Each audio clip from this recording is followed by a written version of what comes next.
On June 10, 2009, Eric Newson, under the account Victor Surge, posted 2 Photoshop images on the Something Awful forum, which depicted a thin, tall, faceless man dressed in a suit and tie, standing in the background behind a group of unsuspecting children.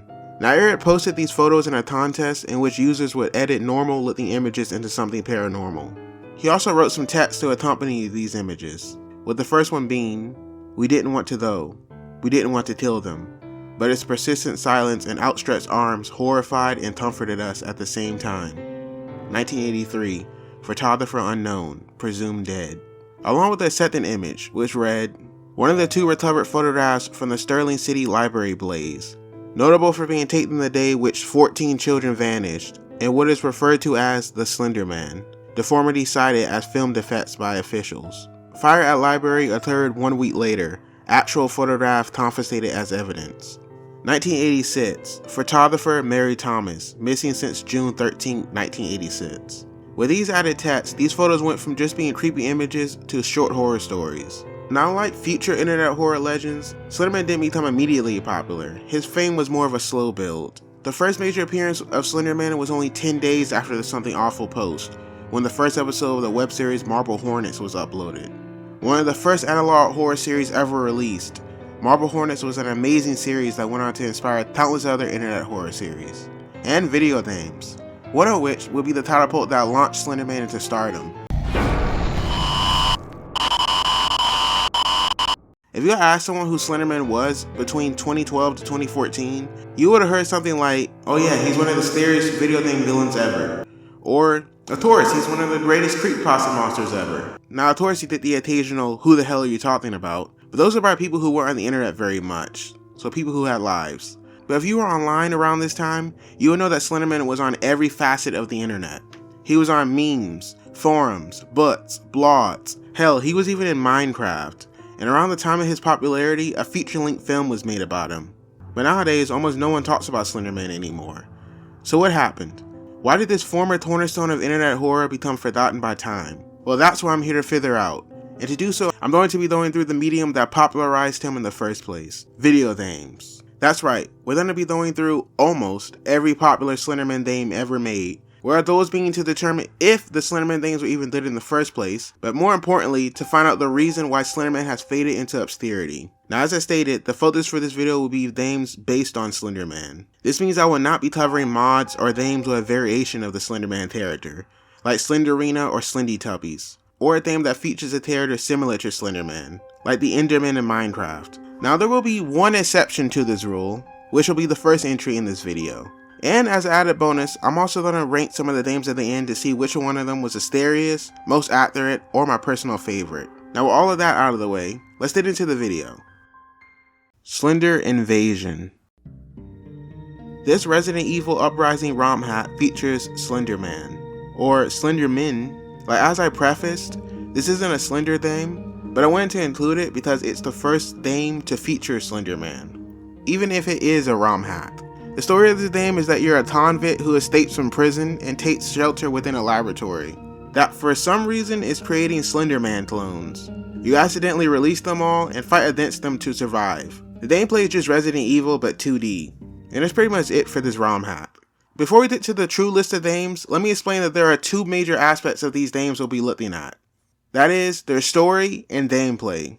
Now, because most Slenderman games don't really have a story, we'll be mostly discussing their backstory with any general knowledge that is given to us either from the creator or within the game itself, such as how we got there or what our intentions are. The gameplay aspect is obvious, but we'll also be looking at whatever unique feature the game brings to the Slenderman formula. Now that that's over, let's start with the first true Slenderman game. Slenderman The Game.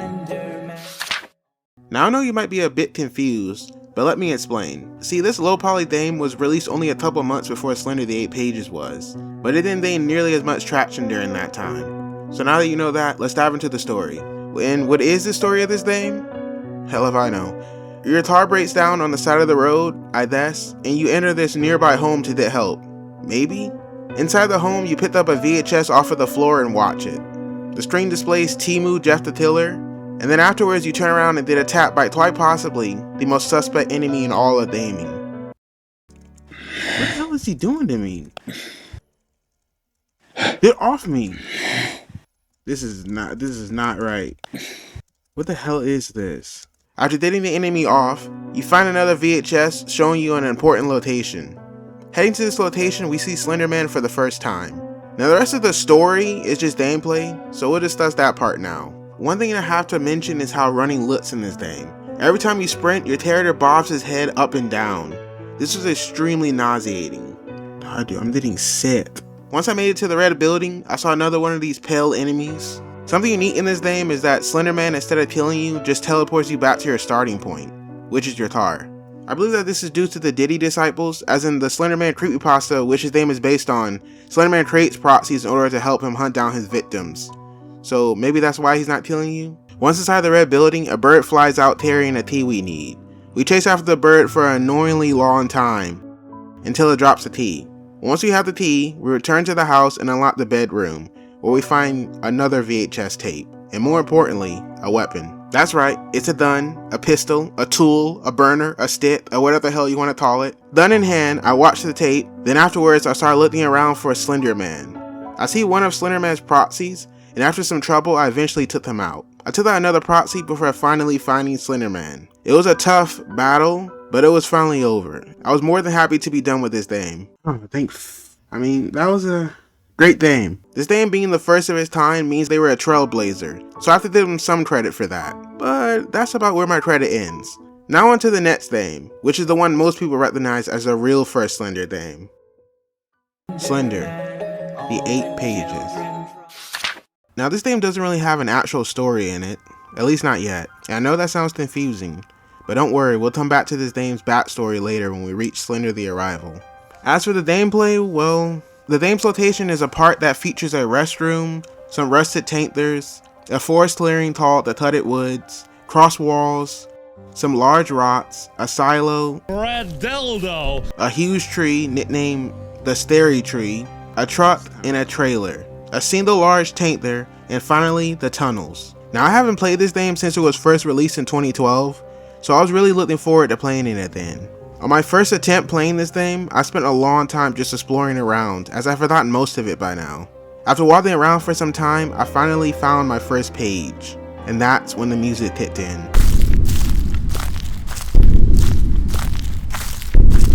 I can't really explain what it is, but the music combined with how dark everything is, makes the game a whole lot creepier than I remember it being. I got 4 out of the 8 pages before Slenderman got me. Not bad for my first attempt. On the next couple of attempts, I never got any further than 4 pages. But I did start to notice that my visibility in the game started to get worse over time.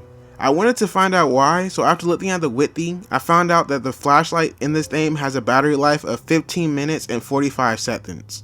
The light slowly dims as the battery drains. This means you'll have to conserve your light by turning the flashlight off sometimes. There is a perk to this, as apparently Slenderman has a harder time chasing you with your light off. This doesn't really help much though, because it's very hard to see while your light on. So while trying to hide from Slenderman, you might end up running into a tree, making it easier for him to catch you. While we're on the topic, let's talk about Slenderman in this game, because AI has some range. That range being really great. I can't turn around or else he's done. I'm done for it. To complete horse shit.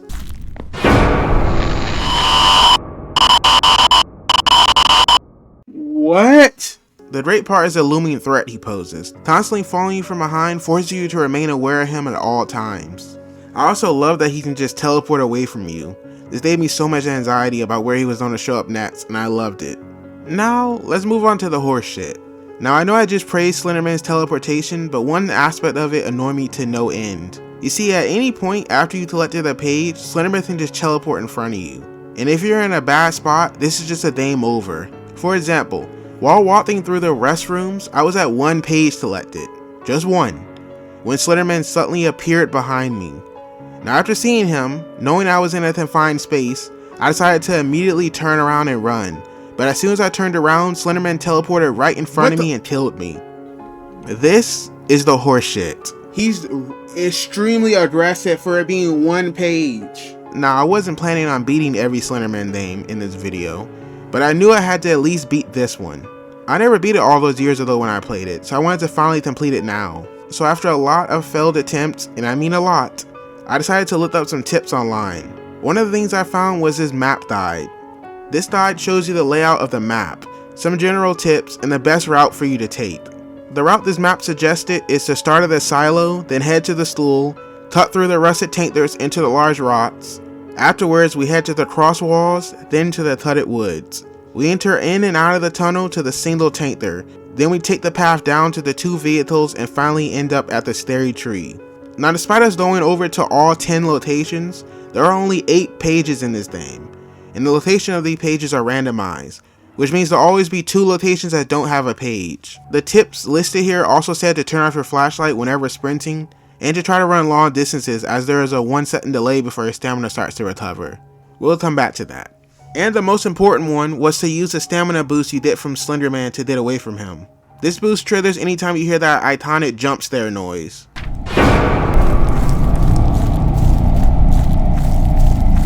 Equipped with this knowledge now, I've begun utilizing these strategies myself, but even with all of this, I still failed, a lot. The problem was the fog, and the fact that I kept getting lost on my way from the cross walls to the thudded woods. I eventually got to a personal best of 6 pages, but for the life of me I couldn't find the thudded woods and often missed it, ending up at the tunnel instead. After studying the map some more, I finally found my way to the thudded woods, and ended up getting 7 out of the 8 pages. On the next attempt, I got to 7 out of 8 pages again, but died to Slenderman right after. I wish I could say this was a sign of me beating it soon, but it wasn't. Over the next couple of attempts, I started to realize some issues I had with the game. The first one is that whenever you run, your flashlight is aimed at the ground. This makes it very hard to see where you're running, which is something you'll be doing a lot. The next issue, which is the most important one, is the 2 stamina mechanics in this game. The first one is the one we're all used to.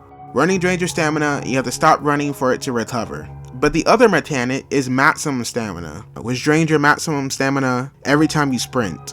Also, I should mention that the guide I was using was outdated by 1 version. In the new update, the 1-second delay between sprinting was removed, but this added a 5% stamina drain every time you press sprint, which means you're incentivized to run long distances every time you press sprint. Now, this being paired with the flashlight hanging down to your ankles, made trying to beat the game very unfun, as you won't be able to see where you're going and will likely end up getting lost. Now at this point I was pretty over this game, but something in me really wanted to beat it.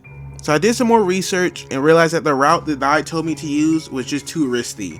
So after watching some videos of people playing the recent version of the game, I decided to edit my path. The first change was to head to the bathrooms first instead of the red silo. Afterwards, I would head to the rusted tank there, same as before, but instead of heading to the large rocks, I would cut through the forest to the thudded woods. This made getting to the thudded woods a whole lot easier, as I only would have 2 pages at this point, meaning Slenderman wouldn't be nearly as aggressive. Leaving the thudded woods, I would head to the cross walls, then make my way to the large rocks. After the large rocks, I would head in a straight line, reaching the silo and making it back to the start.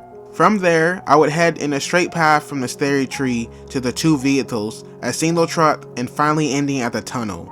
After running this route just a few times, I already knew that was vastly superior to the previous one I was doing. Now this was a tumultuous journey, but after a lot of failures, and I mean a lot of failures, I finally got some luck on my side. A strategy I was using was to let that Slenderman and move backwards, as he can't move if you're staring at him. Of course, if you look too long at him, you'll die. So the trick is to look at him from behind a tree so he can't kill you.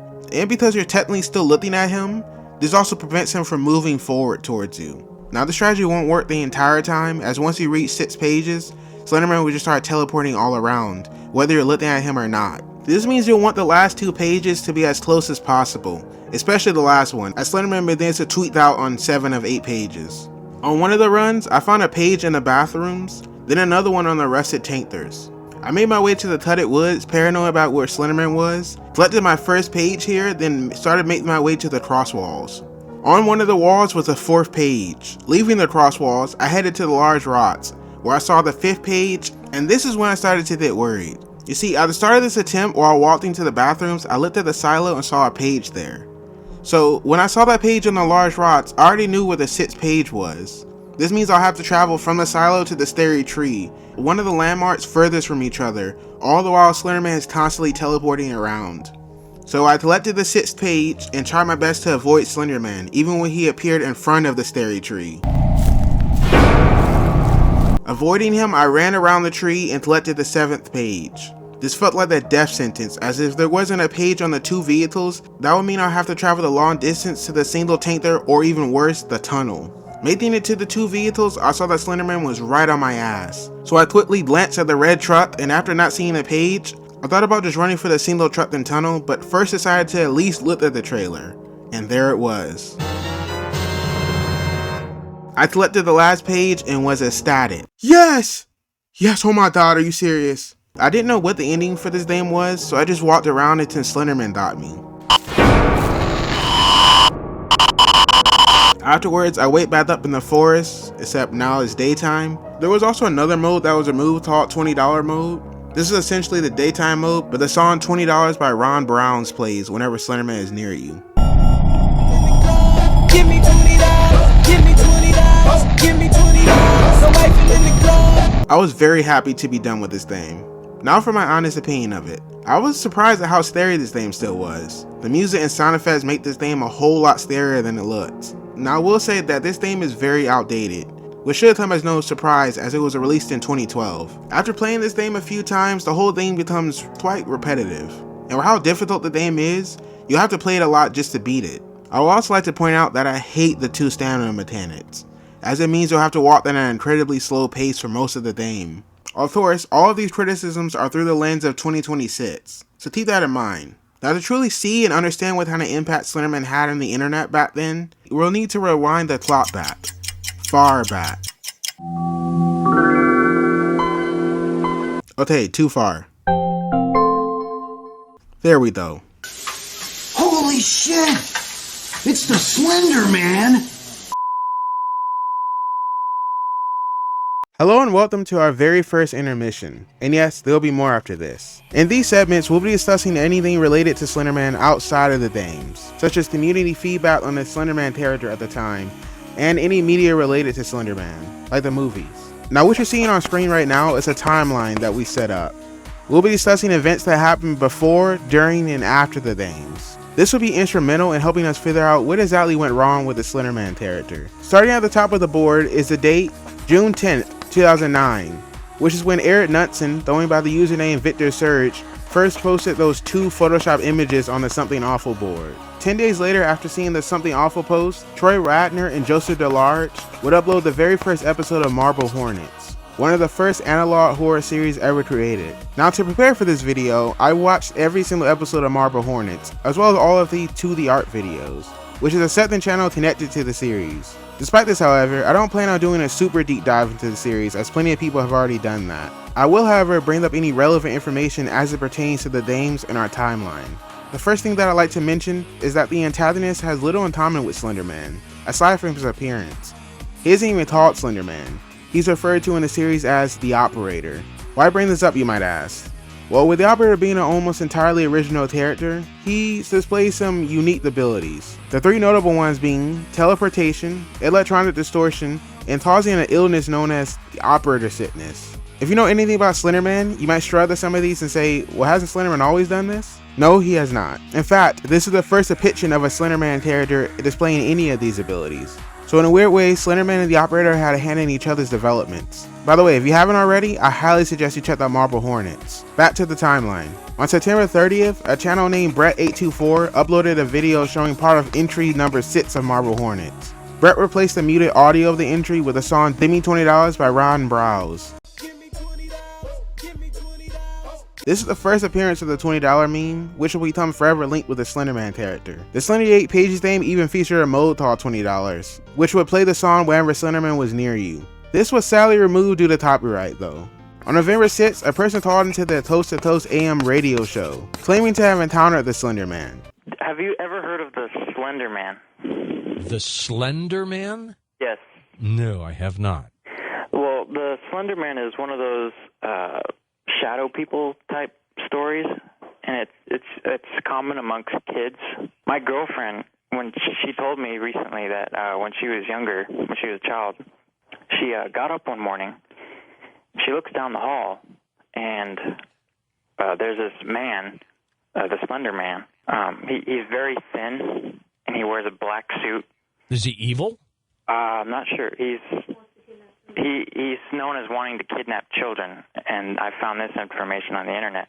As far as I know, this is the first mention of Slenderman outside of the internet. On March 21st, 2010, the YouTube channel Everyman Hybrid will upload their first video. This series is also based on Slenderman and created by Vincent Taffarello, Jeffrey Taval, and Evan Jennings. This series also featured The Rate, who, like Slenderman, was also created on the Something Awful forums. And if any other creepypasta monster deserves a video like this, it will be him. A month later, another web series based on Slenderman was created, called Tribe 12. This series, Everyman Hybrid and Marble Hornets would go on to be called the Bit 3 in the Slenderman fan universe. Thin, Tall, and Faceless was the first creepypasta created for Slenderman on the creepypasta.com website, written by Horrible Mornings, and posted on September 4th, 2010. The story follows a married father of two who, after seeing a portrait of a faceless man, begins to be haunted by Slenderman, experiencing hallucinations and nightmares. The story ends with the man's family getting killed and him being blamed for it. He gets confined to a padded room in a mental institution and begins to lose his mind, believing that him and Slenderman are the same person.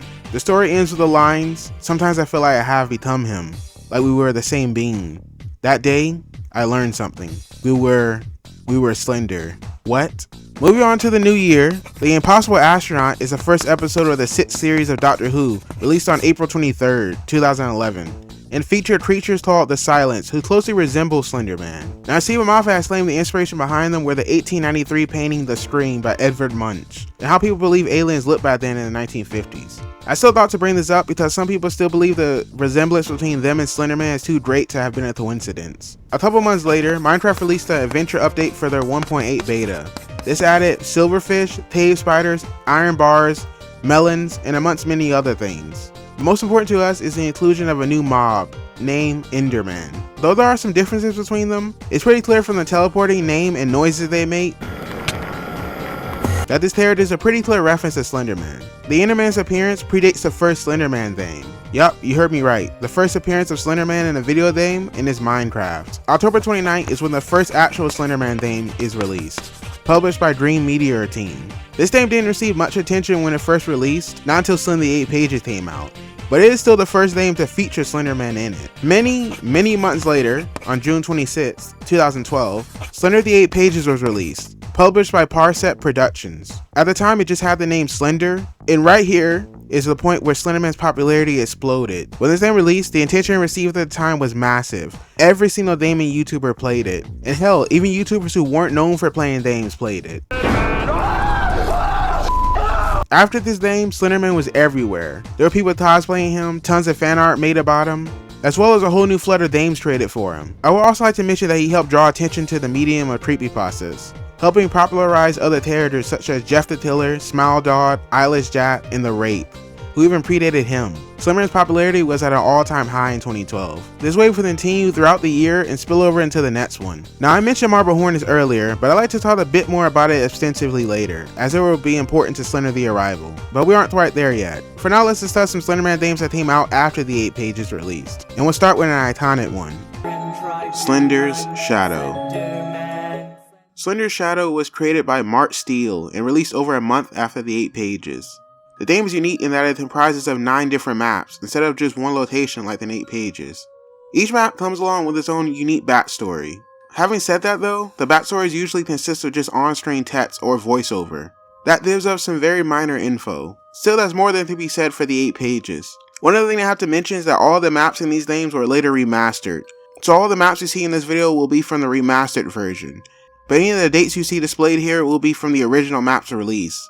I'll be doing this for most of the names in this video, as I want to play these names in the current version. But I also still want to tell you the history of them, even if it's from the original maps released. With that all out of the way, let's dive into the first map released, Sanatorium. So, the backstory for this map is that you're a man who has been chased by Slenderman into an abandoned sanatorium. Now, why is that character collecting these pages? Just worry about avoiding the Slenderman. As far as the gameplay goes, it's identical to the 8 Pages, with you collecting 8 pages and running away from Slenderman as he gets progressively more hostile. After playing this map for quite a while, I found myself enjoying it a lot. It was actually refreshing playing this, after struggling on the 8 Pages for so long.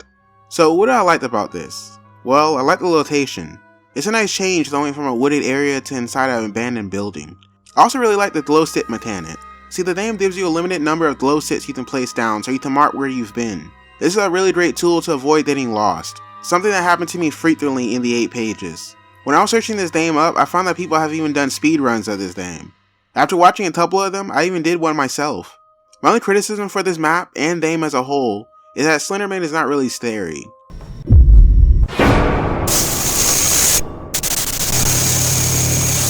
At least not nearly as scary as he was in the 8 pages.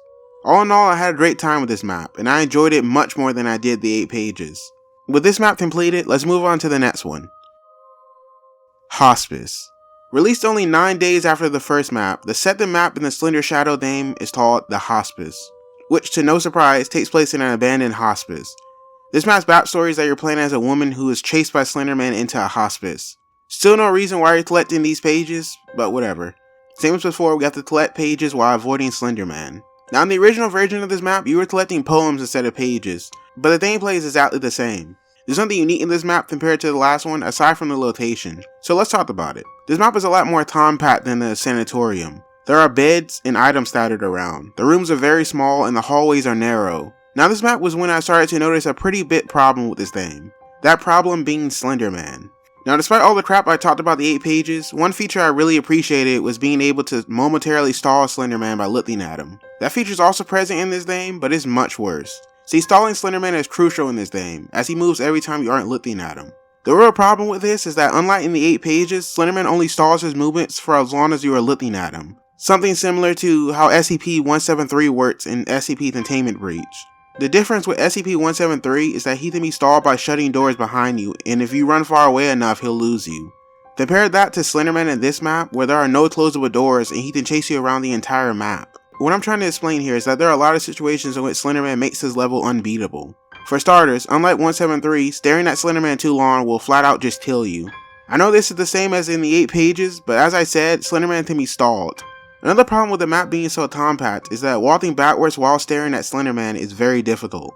A few times Slenderman trapped me into a room and left me in a no-win scenario in which I will either die by staring at him too long or by trying to turn around and leave. But by far the biggest problem with this map and the game as a whole is just how buggy it is. What? You'll regularly get Slenderman clipping through walls, glow sticks falling through the floor, and worst of all, Slenderman teleporting right on top of you, killing you instantly. Dude, oh my god, I almost beat it. Why is he teleporting into me? And something else I should bring up is that this game was actually being sold for $7 at the time. So seeing just how buggy this game was, knowing that it was paid for, only annoyed me more. Now that's pretty much it for this map, so let's move on to the next one. Before we move on though, I'd like to say that any criticisms directed at these games isn't meant to be personal. These games came out in 2012 and I'm reviewing them in 2025, so of course they're gonna have issues. Also, after the website for the game went down, the creator of them, Mark Steen, re-released these games on itch.io for free, which is a pretty noble thing to do. Just thought I should say that now. So anyways, let's move on to the next map. Elementary. Now this map's intro is actually pretty creepy. Ring around the rosy, pocket full of posies, ashes, ashes, we all fall down. The backstory here is that we are a young girl who gets trapped inside her elementary school after hours. Why are we here? Where are our parents? Just stop asking questions. On this map, you collect teddy bears instead of pages.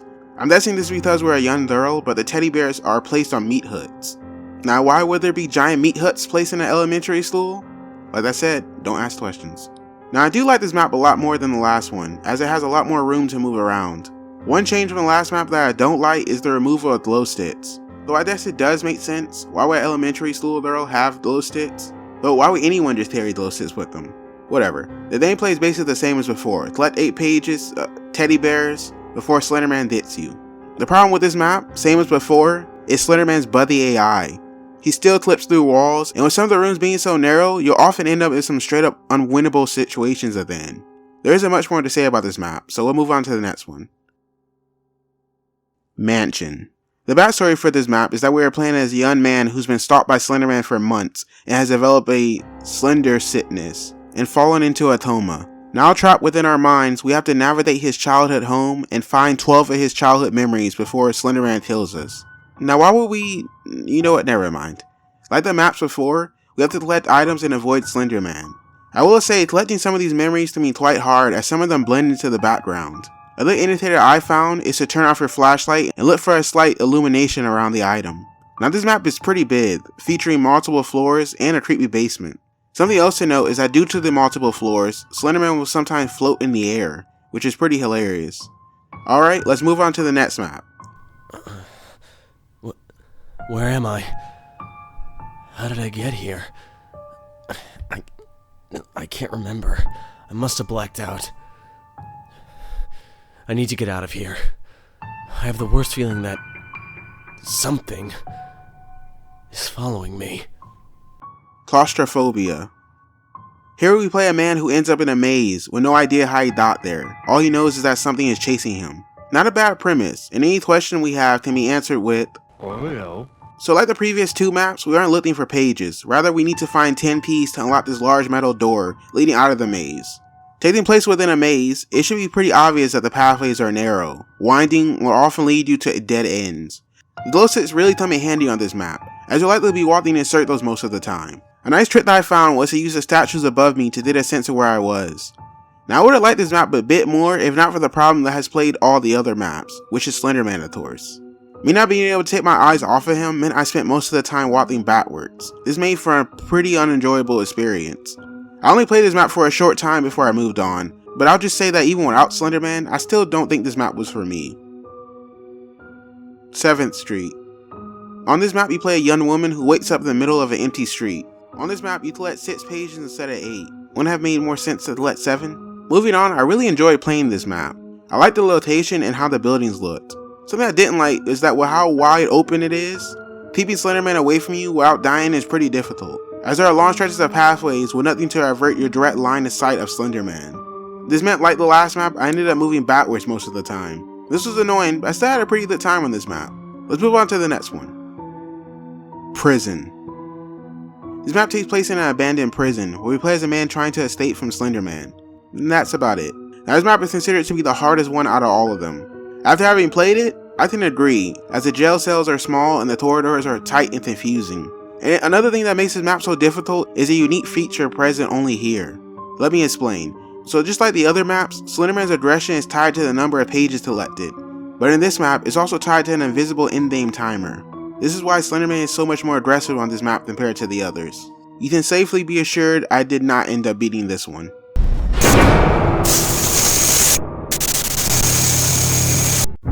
Sophia, my daughter. She's been missing for over a week. The police have turned up nothing in their search for her. Lately I've been having these images, these distorted flashbacks of a nearby carnival abandoned long ago. I don't know what is drawing me to this place, but I'm going to investigate it. It may hold the key to finding my daughter. The Carnival. Now this map and the Christmas one was released before the next thing we have to talk about, but I decided to include them here as to not cause confusion later. Now the backstory for the Carnival is that we are a father looking for our daughter Sophia, who has been taken by Slenderman. Finally, some backstory that explains why we're here and actually makes sense. But why a Carnival? Well, in an interview, the creator said that the father is under the mind control of Slenderman. Wait, if he's being mind controlled, then why is he looking for his daughter?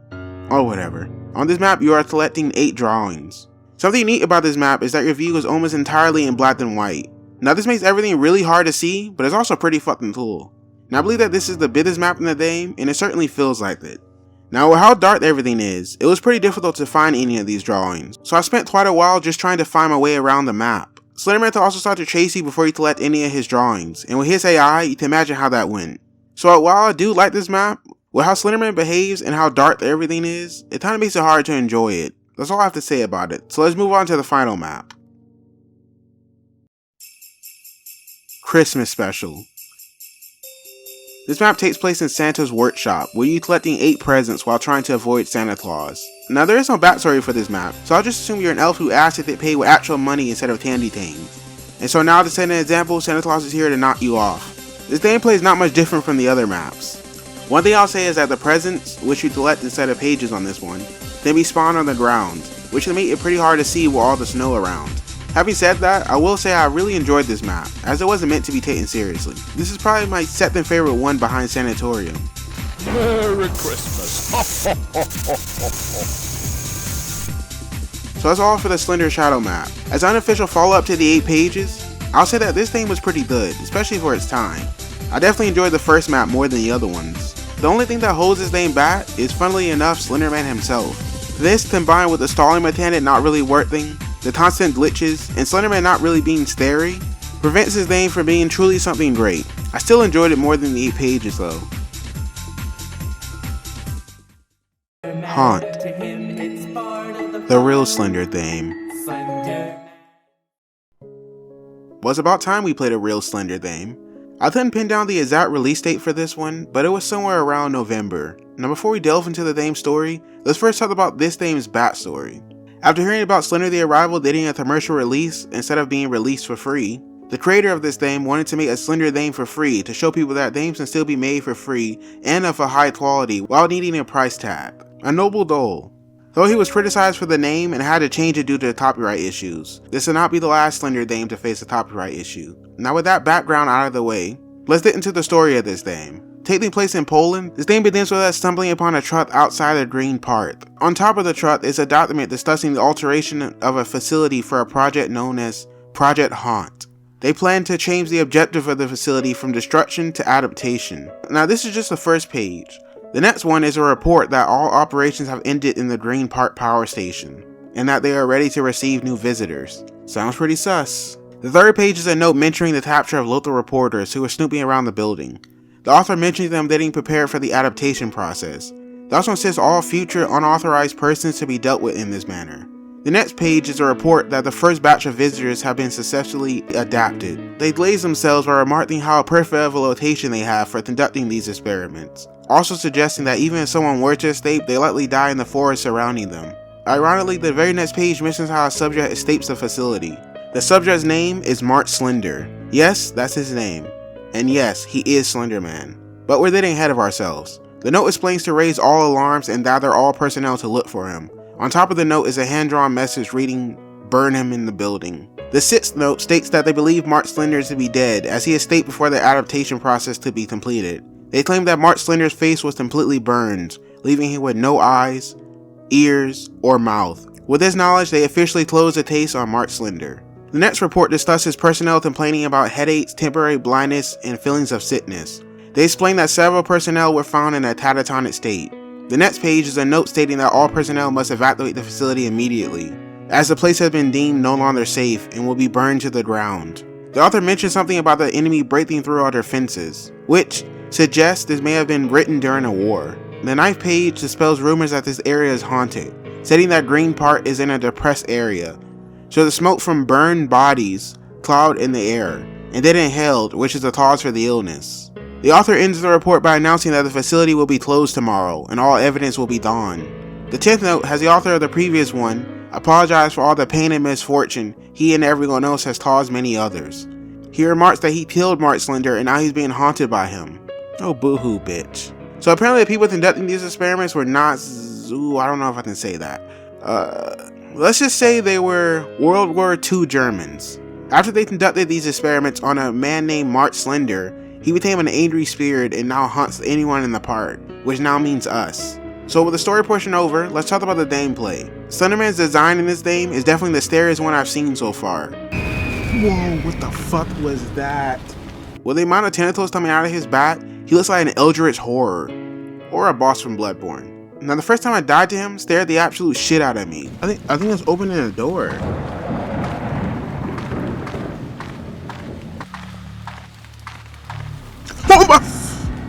Oh my god, that scared the shit out of me. There is one criticism I have with him though, and that is a lack of sound effects from him. Wherever he jump scares you, an animation plays, but there's no sound, so it just looks ridiculous after the first 2 times. Now this game's map has to be the largest one ever created for a Slenderman game. The amount of locations to explore, as well as how wide open these fields are, made it feel like you're in a never-ending maze. Now this game's visuals are astounding, especially for being released before Slender The Arrival came out. I also really like the mechanics of using signposts to determine where you are or where you need to go. But with all the things I liked about this one thing just frustrated me to no end, and that is Slenderman himself. Whoa! Or that's Mart Slender, which is a terrible name. Now Mart, is a constant threat to you over the course of the game, chasing you after you collected the first note in the game. Now you might wonder why this might be an issue, as Slenderman constantly follows you in most of these games. Well, the real problem lies in that unlike any other Slenderman games, Mart never really stops moving, even if you're staring at him. This becomes an increasingly bigger problem when you realize that reading the notes doesn't pause the game, meaning that Mart will kill you if you stand still too long. And no, the game doesn't give you a way to read the notes outside of just reading them in-game. Another major issue, which is one that I have the biggest problem with, is that Mart Slender is the most bullshit Slenderman I've dealt with so far, and hopefully ever will deal with. Firstly, there's an indicator for whenever Mart is near you, which is flashes of static appearing on your screen. The static effect is very annoying when you remember that Mart is always chasing you, which means you'll be seeing these flashes of static for most of the game. Secondly, Mart has the ability to teleport wherever he wants, even if it's right in front of you. But both of these things pale in comparison to my biggest issue with Mart's mechanics, which is that he can just teleport you backwards whenever the fuck he wants. This means that he can teleport you several feet back or even right in front of him. This was especially a problem on the location Tiny Hill. Getting to this location requires you to travel one way up a long hill and inside of a small shop to retrieve one of the pages. There's also a save point in here via a typewriter. After saving in this place, I went to leave when I saw Mart Slender down the hill. Now, being that this is a one-way hill, I assumed that he would disappear after a while to avoid trapping me in this location. He did not. I was stuck in this shitty shop for dead-ass 20 minutes. Why the fuck is there a one-way trip up to this mountain and this guy does not fuck off when you get here? There's no way off of this bitch besides the one way you went. He can just stay there and put his fucking ass in the ground. And you wanna know something really great?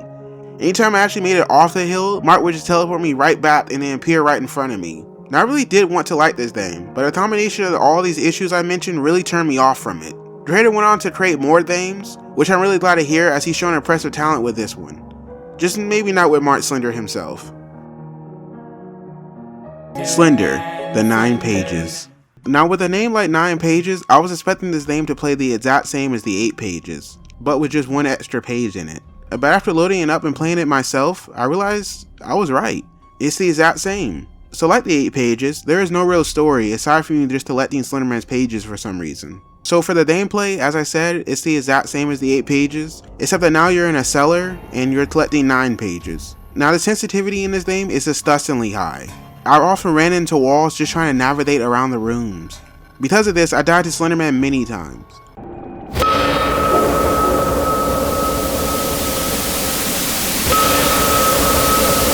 And I will say, he looks really doofy in this game, and not scary at all.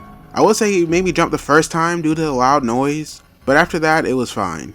I spent a while just exploring around, trying to learn the map, and unfortunately exploring the cellar was not really an enjoyable experience. And pretty soon I got tired of this game. I stopped playing it after I collected 5 out of the 9 pages. Now to say one positive thing about this game, it's not horrible, it's more mediocre.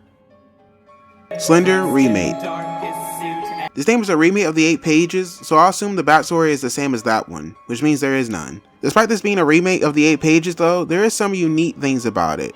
On the menu there are a selection of 6 locations to choose. Now after having played Slender Shadow, I assumed that these were different maps. But to my disappointment, these were just different starting locations on the same map. So there isn't much more different from the 8 pages, aside from being worse, as Slenderman isn't scary at all in this one. Some pages spawn way too close to each other as well. And the map design is very basic and not very creative. Though this point can also be said for the 8 pages as well. So let's move on to the next thing. Slender Space. Now as the name suggests, this Slenderman game takes place in space, and obviously is heavily inspired by Dead Space. So the story for this one is that Slenderman crashes into your spaceship and then kills all the crew members. So now you have to find 6 power nodes and escape on a spaceship. This game was surprisingly unique, offering a very fresh experience. Were you collecting 6 power nodes instead of pages? And I guess Slenderman being an alien, considering he was just floating around in space. So Slenderman's design in this game isn't really much to look at. One thing I will say is that you can actually see him moving towards you. The biggest change in this game is what happens when Slenderman attaches you. What the fuck is that? Yeah, that was unexpected and scared the shit out of me. I will admit though, it is kinda doofy as hell how he runs at you. I believe that this is the first game to have Slenderman make the natural sound, After exploring around the map for a very long time, I finally found the last node, which was placed in the very ass out there spot. After collecting the last node, I hauled ass out of the airlock and beat the game, or at least the demo. But considering this game came out 12 years ago, I wouldn't bet on getting a full release. Slender The Arrival. And here we have the most popular Slenderman theme, next to the 8 pages of course. This theme was made by the same creator behind the 8 pages, which I'm sure is a fact everyone knows by now. But something you might not have known about this theme is that it was written by the creators of Marble Hornets. After I found this out, I was even more excited about playing the theme for the first time. Now the story for this theme is kinda long, so I'll explain it over its individual chapters. Chapter 1, Prologue. The theme begins with us stepping out of a car, near the entrance to a forest. Now we aren't told this yet, but we're playing as a woman named Lauren, a realtor who has traveled to help her childhood friend Tate sell her home. Why does Tate live in the middle of a forest? I don't know, white people shit? While walking through this forest, credits appear showing the names of people who worked on this theme. Now with this being written by the Marble Hornets team, there will no doubt be references to that series, so I'll do my best to point them out whenever I can, but I'll save most of them for the intermission. Down the hill we spot a parked Jeep. We'll come back to this later. Approaching Tate's house, you'll notice that it randomly begins to get dark. Damn, even the sun's afraid of Slenderman. Inside Tate's house, you see that it looks ransacked. On the coffee table, we picked up a note Tate wrote that thanks us for helping her sell her house. We find a flashlight and I discover that it has 2 alternate light beams they can switch to. We also find a pamphlet for Bay Hayes' funeral. It's never explained who she is, but rip to her anyway. On the fridge, we find an etch-a-sketch listing a number of items, with one of the items being extra tapes. Being, in my opinion, a clear reference to Marble Hornets, as the character Alex was obsessed with hoarding tapes. This gets expanded upon later, so we'll move on for now. Another thing on the board tells us to lock up the house. That's strange. Inside the dining room, we did a video distortion effect, which I'll say now is an obvious reference to Marble Hornets, and happens often in this game, so I won't be pointing out much after this. We find a letter with the number 2 drawn on it. The letter is really a printed out email Tate got from a man with the initials CR. If you're wondering what that stands for, we won't find out for a while. So I'll just imagine that it stands for Cristiano Ronaldo. The email mentions something about them both seeing something that couldn't have been a hallucination. He says he'll bring up what they saw with his doctor to see what they'll say about it. Now if you're like me, you're probably guessing they're talking about seeing Slenderman. If you did, then you're right. But for now, let's pretend like we don't know and turn on the radio. We explore around the house for a while. I didn't know what I was looking for, so I went outside. Outside I find a missing poster for a young boy named Charlie Matherson. I got lost for quite a while trying to find out where to go. But I did find an old newspaper that reports a fire broke out outside of Oakside home. It's suspected to be arson. One person was killed in the fire, a man named Charlie Matherson. His neighbor Tim Rowlett had this to say about him. He lost his son many years ago. Since then, he's never really acted the same. Tim. He would always claim to see his son standing outside his window staring in. Okay? I stumble upon a generator which when turned on lights up a path ahead for me. Following the path, my camera gets a visual glitch indicating Slenderman is nearby. I continue along the path until I find another generator. I hop off the path and make a quick trip inside a burned down building. Looking inside, I don't find anything. Not until I stumble upon wherever the hell this is. This man looks like he's never eaten an ounce of protein in his entire life. I momentarily forget the color of my skin and decide to get closer to wherever the hell this is. Jesus Christ. Okay, that scared the shit out of me. So I quickly exit the building and continue back on the trail. I find another newspaper clipping. This time it's about some home developments that's about to take place. The paper mentions the fire taking place 4 years ago. The article doesn't even mention the man who died by name. Damn, this town did not fuck with him. I looked around for a while before I found these wooden rooms. Inside one of the rooms there's a message for me, written in, what is this, chalk? The message reads, "Find me, Lauren." I cautiously looked behind me, then picked up a notebook. The pages are filled with all kinds of writing pleading for help, amongst other things, such as, "He was right," "Why didn't I listen," and "Need CR. He knows how to end this." Our vision fades to black and the name's logo appears on our screen. We have officially begun Slender The Arrival. Chapter 2, The 8 Pages. When Chapter 2 starts, we head outside and somehow pick up this big-ass sign. We walk through the woods until we spot a Jeep. Moving closer, we see a page on the driver's side window. After collecting it, text appears that reads, "1 of 8 pages, followed by some familiar music. Yup, we have to collect pages in this game as well. We also see Slenderman for the first time. I ran away from him and employed the trick from the 8 pages, turning to look back at him to freeze him in place. I'm still not totally sure if this trick works in this game. I enter into the outside part building and find another page in the washrooms. Wait, why is there a bathtub in the park? Leaving the building, I make my way over to a campsite where I find the third page on a tent. Further up the trail, we can find a lit out tower. On it is the fourth page. Now we're halfway there to getting out of here. Noticing the camera distortion, I frantically looked around hoping to see where Slenderman was. This was so I wouldn't end up running right into him. Along the trail, I noticed another watchtower, and what do you know, another page. This makes 5. Now as soon as I selected this page, Slenderman immediately attacked me. Panicking, I left the path in front of me and ran away, ending up right back at the park building. After making sure I still wasn't being followed, I tried getting back on the trail when Slenderman suddenly appeared in front of me. With no choice, I abandoned following the trail and was chased back to the campsite. I went up the path behind the tent when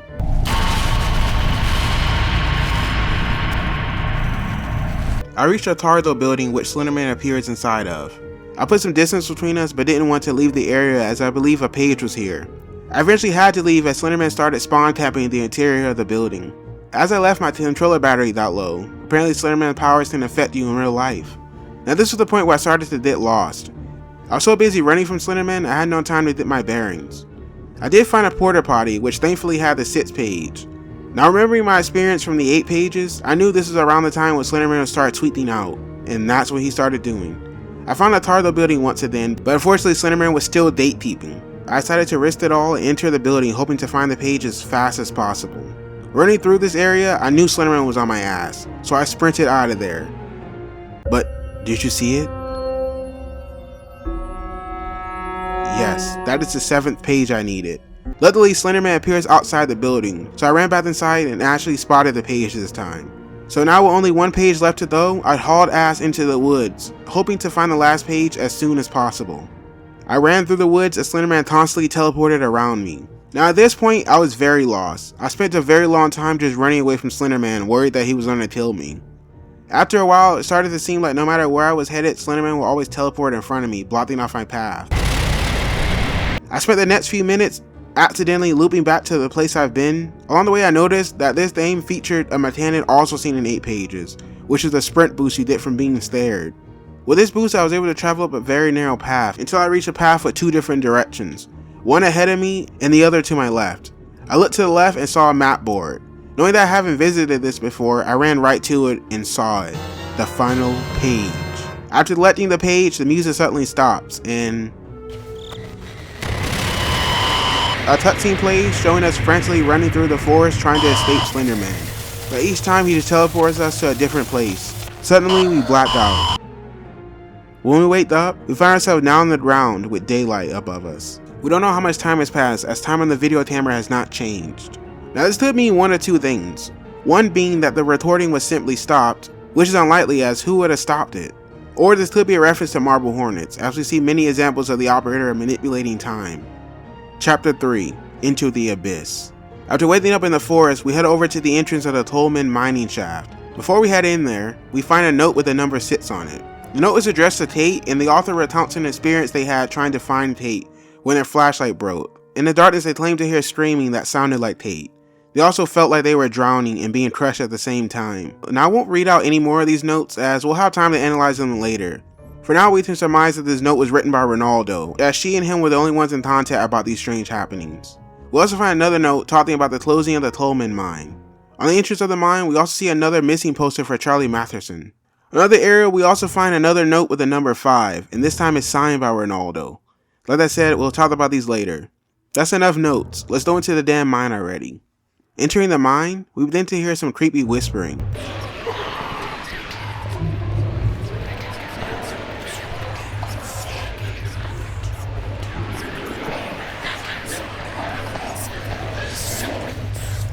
Further into the mine, we see some strange writings on the wall. We can also tell that the power is out. That's not an issue though, as there is a generator right in front of us. Now being the amazing gamer I am, once I saw the red lights above the elevator, I quickly realized that I would need to turn on all of them to power up the elevator. Now as I said at the start, this is my first playthrough of Slender The Arrival, but I did hear about this area before. All I knew was that there was another enemy that would chase you besides Slenderman. So see that I was pretty paranoid looking out for them. I headed down one of the corridors where I saw another generator. I cautiously approached it and turned it on. After doing so, I got even more paranoid as I started to hear some freaky ass sounds all around me. I walked up some stairs and spotted another generator below me. Now I was a bit hesitant to throw back, but I knew I had to anyway. There's no way to the generator from here, so I had to start looking around more. And eventually I ran into whatever the hell this was. This is where the flashlight secondary mode comes in handy, as it can temporarily stun this enemy, who I'll refer to as Proxy, or a fake ass Jeff the Tiller. I spent a good minute just running away from Proxy until I found another generator. As I do, the Proxy corners me. I stun it, but it ends up grabbing me anyway. Getting grabbed by the Proxy doesn't kill you though, instead it just summons Slenderman to your location. I ran away from Slenderman and ended up on this catwalk, overlooking the starting area. I believe Slenderman was somewhere on the ground as my camera started glitching out, but I couldn't see him.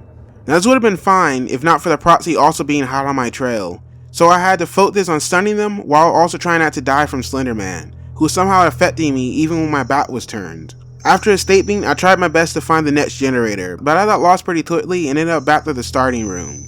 Slenderman then's affecting me, so I started looking around for him only to see him hiding behind a pillar. How the hell does this guy's powers work? I started to look around for any place that looks unfamiliar, hoping to find the next generator as soon as possible. I find another generator that makes just one left now, and unfortunately I get immediately attacked by Proxy. I tried to stun them, but they straight up weaved that shit and tackled me anyway. I stumbled to my feet and ran away from Slenderman, hearing what I can only explain as Martian noises, as I do. Now here was when I really got lost. I spent so long trying to get away from Proxy and Slenderman that I really couldn't focus on finding the last generator. I spent a long time trying to navigate these Minecraft tunnels while also trying to avoid Slenderman, who was teleporting around me every 2 damn seconds. I did attack by Proxy again, and I'm almost ready to call it quits when I turned on the last generator and then haul ass back to the starting area. Ooh, got his ass. I ran far away enough for Slenderman to despawn and tried going down the same way he was, only for him to reappear when I got close. So I made it back to the elevator and am finally free of wherever the hell that experience was. As the elevator reaches the top, the next chapter begins. Chapter 4, Flashback. In the next chapter, we head outside of the mine where we had once been in the forest. Walking through this game made me appreciate just how beautiful this game was. We don't get to enjoy it for long though, as we enter into the mine shaft. Through the mine shaft, we find another building with a note on the outside of a wall that reads, "I want to die," a whole bunch of times. Inside the building, we also find another numbered page, this time with the number 11 written on it. Like I said, we'll talk about these after the game's over. We find another note, but more importantly, we find a VHS tape. Playing the tape starts the next chapter. Chapter 6, Escape. The videotape shows footage taken by CR, aka Ronaldo, arriving at the home of Charlie Matheson, who disappeared, I believe, a year or two ago by now. Ronaldo is hoping to collect any evidence pertaining to Charlie's disappearance. Ronaldo enters a barn where we find a drawing from Charlie that's somehow still perfectly intact. I definitely don't spend an embarrassing amount of time trying to figure out what to do here, and instead pull this crank to open up a pathway. In this area, we find an empty generator that we must get fuel for. There's a gate leading to the main home, but it's locked with a padlock, meaning we'll need a key for it. I run around the farm until I reach the cellar. There should be some fuel down here. I began exploring the cellar when I nearly shit myself. I find one of the gas canisters. Yes, you need more than one. And then I see this. I ducked into a room on the side and Schmeedle runs past me. I grab another canister and... This was the point where I knew this room was about to be on some straight bullshit. Walking through this area for a while, I spotted Schmeedle at the far end of the hall. Now against all my better instincts, I decided to approach this guy in the hopes that there would be another canister near him. My hopes were crushed as there was no canister to be found. That's when I came to the realization that I must have already found all the canisters. So I left the cellar and made my way back to the generator. After turning on the generator, I entered the mill where I found another drawing and a sketch of Slenderman. I also found a photograph of the Matheson family. Leaving through the mill, I find the key to the gate. After unlocking the gate, I find several headstones of the Matheson family. We enter the church where we find the most important note in the game. The grandmother of the Matheson family, Frida Matheson, in the letter apologizes, admitting that she is the one who summoned Slenderman. She wishes that she was the one affected, not her grandchildren. Now you might assume she's talking about Charlie, but she's not, as this letter was written a very long time ago. If you wonder how long ago, well, you have to wait until we break down the story later. After reading the letter, I did jump scared. Oh my fucking god! Oh my god, this is...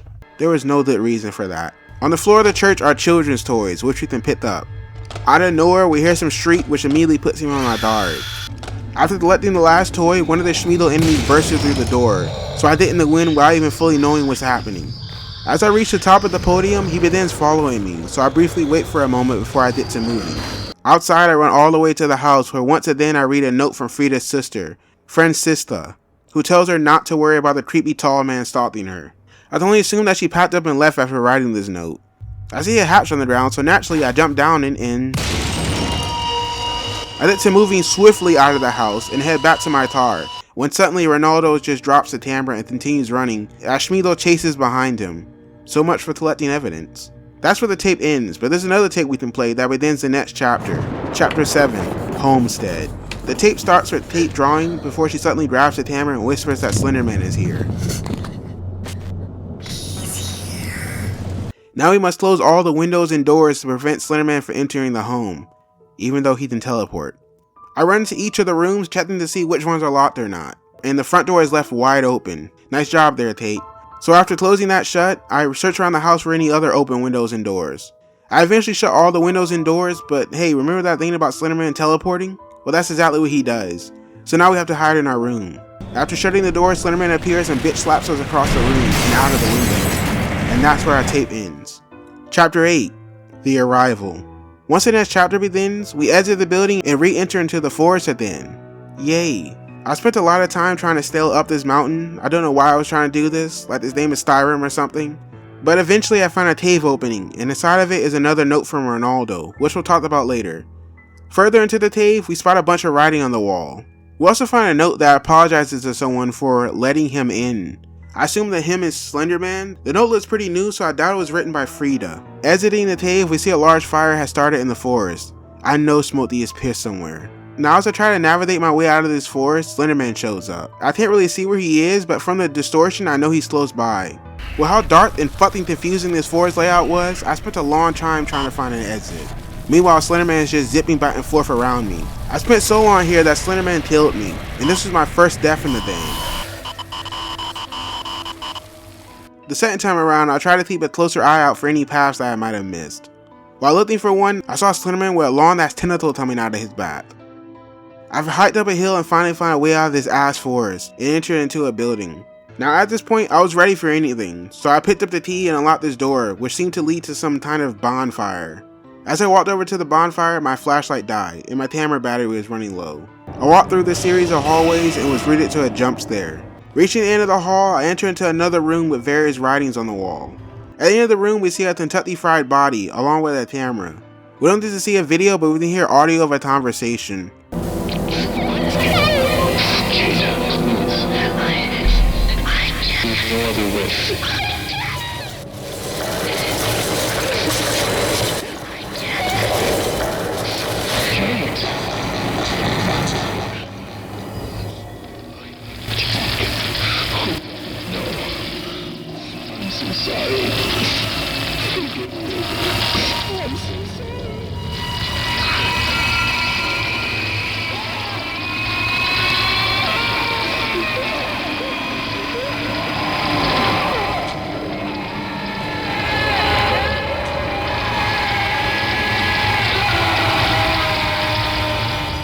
The conversation is between Tate and Ronaldo. Ronaldo, having lost all hope, is trying to convince Tate to join him in setting themselves on fire. Seems kinda dramatic. Tate refuses and runs away, leaving Ronaldo to self-immolate alone. Poor guy. All the lights in the room suddenly go out, and then we get knocked out by something. When we wake up, we find ourselves inside a dark basement, being watched by some creature. Judging by his size, I assume that this is Charlie Matheson. Inside the room, we can find a note on the wall and on the table. But then, we'll talk about these after the game's over. After reading the note, we find that Dahlem is missing. Walking upstairs, we find ourselves inside the same burned down house I went to in chapter 1. Stumbling through the rooms, I stop when I come face to face with a woman crying in the corner of the room. I slowly inch to her before she suddenly attacks me, turning into the hooded creature from the mine. The creature lays us out and drives our body out of frame. Following this, our camera battery dies. And that concludes Slender The Arrival. Now, what did I think about this thing? Well, it was really short. I mean, way too short. But I did really enjoy it. It was scary and the story was really interesting, albeit a little confusing. I definitely think this will remain as the best Slenderman game, but hopefully not. Now there are some extra chapters in this game, and we will talk about them. But first, let's see if we can examine the story and just find out what the hell was going on here. Now fair warning, I would not be dissecting every aspect of the story. I will just give a brief overview of the story and my interpretations of it. Let's start at the beginning, that being the Matherson family's first encounter with Slenderman. Frida Matherson is the first one in the family to see Slenderman after hearing urban legends about him, unknowingly summoning him through a ritual. Following this, two of her grandchildren, Walter and Patricia, are abducted by Slenderman, with Frida blaming herself for this as we see in her letter. I'll read an excerpt here.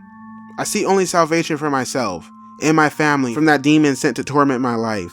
I brought the devil's wrath upon my family. I did this. I went searching for this demon. I brought him into our lives. I invoked his arrival.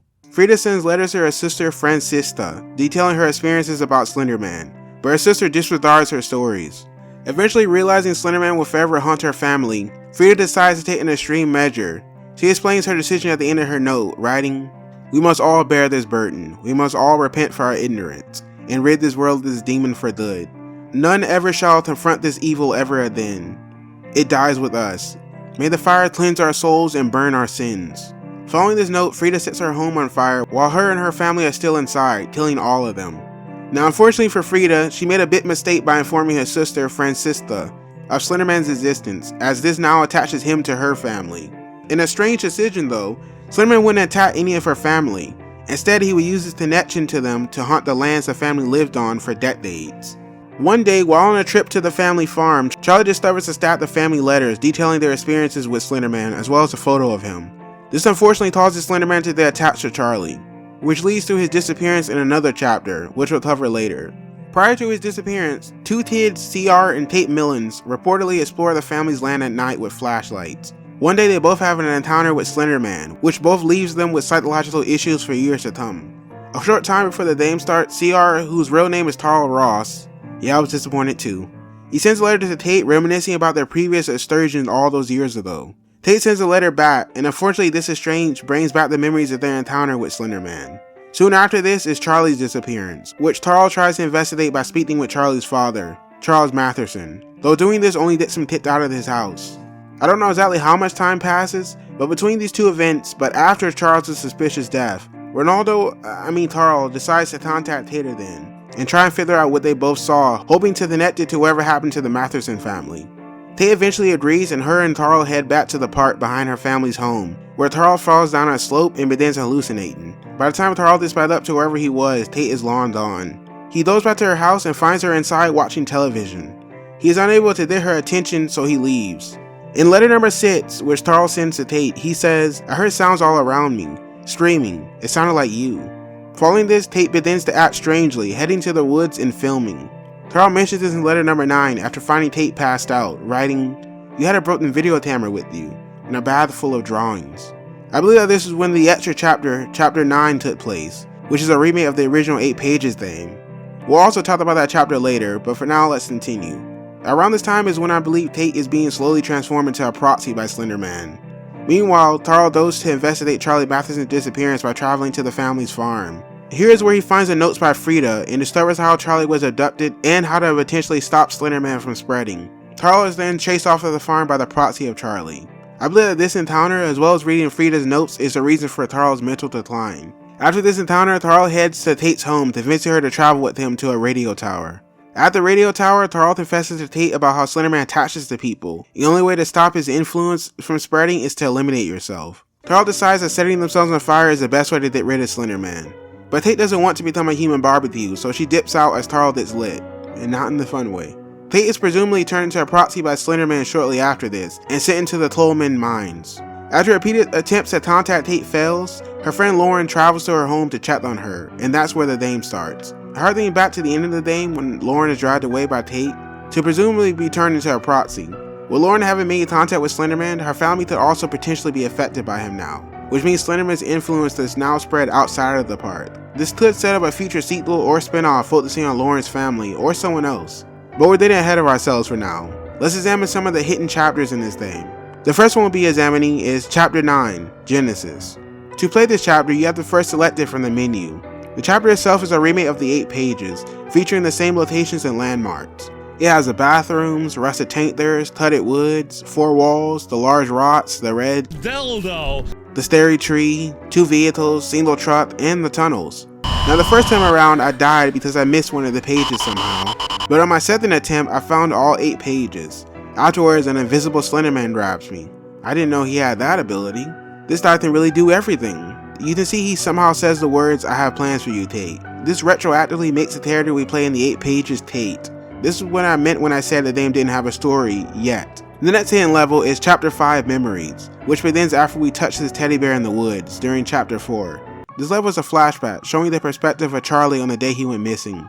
It begins with him playing on the beach next to his teddy bear, the same one we just found. Up on the cliff of rocks we can see our parents sitting down and not really paying attention to us. Further down the beach we can see a toy truck potentially buried in the sand. We grab the toy and see another one just up ahead. One by one we collect these buried toys, which is suspiciously leading us further away from our parents. As we reach the end of the beach, we hear our mother calling out to us. But the lure of more toys persuades Charlie to head deeper into the forest, where he finds yet another one. As we head deeper into the forest, the tone of our parents becomes more concerned. Charlie! Charlie! Eventually, tendrils spawn from the trees and start chasing after Charlie, as he screams in terror. Unfortunately, the tendrils surround him and take him away.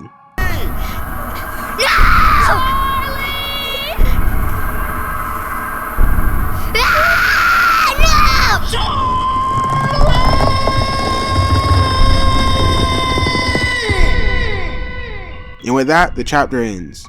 Secret Chapter, Haunted. This level requires us to complete a sequence of events to access it.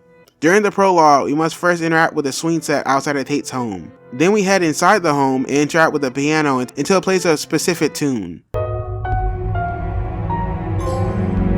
Now we need to head back outside and head over to Charlie Matherson's missing poster. Our screen begins to distort before we take them back to the menu. If we head to the stage selection, we'll see all the levels are replaced with question marks and are not accessible. Clicking Start Game displays text, "I'm lost. Can you find me?" The level starts us outside of Tate's home, except now everything is wrong. Inside the house is no better, as simply walking through any door teleports you to a different room. I tried to escape from the house, but leaving any room just sends you back to another one. Spent the next few minutes just being sent from room to room, and after a while I started to wonder if the game was bugged or not, when the game suddenly crashed. After loading back into the game, I redid all the steps and made it to the upside down. This time, after running through just a few rooms, I was teleported into a locked room. Slenderman appeared behind me, blocking out my vision as text appears reading, "I like you. I want to play a game." Fake ass jigsaw, I guess. Back on the menu, the stage selection is now replaced with Charlie's missing posters. Clicking on it loads us into a new level accompanied by text that reads, "I will find you instead." This level has us running through the house again, though this time we aren't being teleported around. In the background we can hear some breathing before our vision distorts out, followed by text reading, "I found you." When we wake up we find ourselves surrounded by fire, as Slenderman approaches us with a goofy ass walk. After he grabs us, a message tells us that we are dead. I kinda didn't need them to tell me that, but whatever. Back on the menu, once again we see there are only 2 choices on the menu, that being Start Game and Please End This. Clicking on Start Game brings us into a level that consists of us staring at the sky as static noises gets closer, until Slenderman grabs us. There's nothing else besides this, so let's click on Please End This. Doing this resets the game back to normal. And that's all the chapters in Slender The Arrivals. Sort of. As this game was remade in 2023, and aside from being graphically updated, it was also given a new chapter in which you play as Charlie's father as we then sit there haunted by Slenderman. Now if you wonder why I didn't play the remake, I honestly forgot about it. I bought this game years ago. I had completely forgotten about the remake. So because this is a 2013 version, I decided to leave out the remake's chapter. Maybe I'll cover it in another video sometime. But I feel like for now I pretty much got a grasp on how the game is. So what can I say about this game? Well, as I said before, it was really short, but I did really love it. I like the story, which is no surprise that it was written by the Marble Hornets team. And I like the gameplay, despite it being repetitive sometimes. But all in all, I really enjoyed this game. I will say that this and Haunt do look visually similar, which is no surprise, as Haunt most likely replicated this game's look from the trailers. Well, that's all I have to say about this game for now. We'll talk more about it in the intermissions.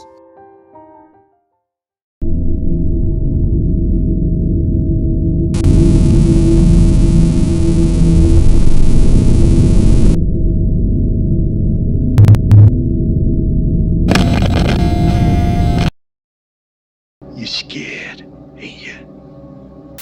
Now to me, 2013 should have been when the golden age of Slenderman started. With Slender The Arrival being developed by the creator of Slender the 8 Pages and written by the Marble Hornets crew, it felt like a combination of the very best that the community had to offer. And to his credit, it was.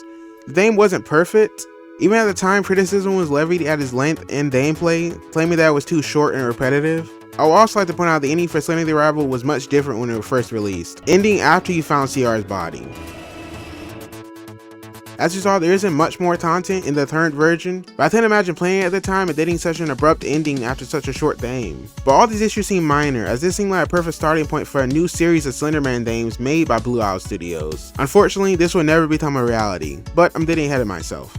So this is what our updated timeline looks like now. There wasn't much new media created about Slenderman during this time, so instead let's talk about the most popular series featuring Slenderman that was still running during this time.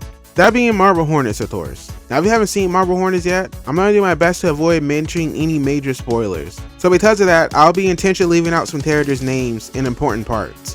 Let me start off by giving you a brief summary of the series. The protagonist of the series, Jay, starts a video log about his friend Alex Crayley, who was making a student film named Marble Hornets, hence the name of the series. Jay explains that Alex gave up on making the student film and handed him a bunch of tapes he made from the film. Jay then begins uploading the tapes that Alice gave him and realizes that he was being stalked by some entity known as the Operator. That's about all the information you need to know. Now I'd like to mention some moments in Marble Hornets that are important to the Slenderman character or are referenced in other games, including Slender The Arrival. First, I should mention that Frida's decision in Slender The Arrival to barbecue her family is, in my opinion, a very clear reference to another character's motivation in Marble Hornets. Now, episodes of Marble Hornets are referred to as entries, as the series is constructed as a sort of video diary for the protagonist. The 5th entry of the series prominently features a tall red tower. You should recognize this as a red landmark in Slender the 8 Pages.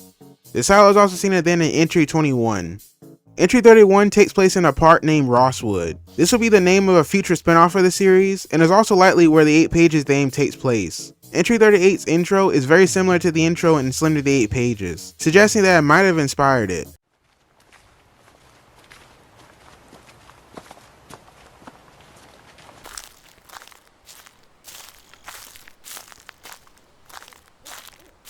Entry 83 has the Operator teleporting a character around like he does in Slender The Arrival.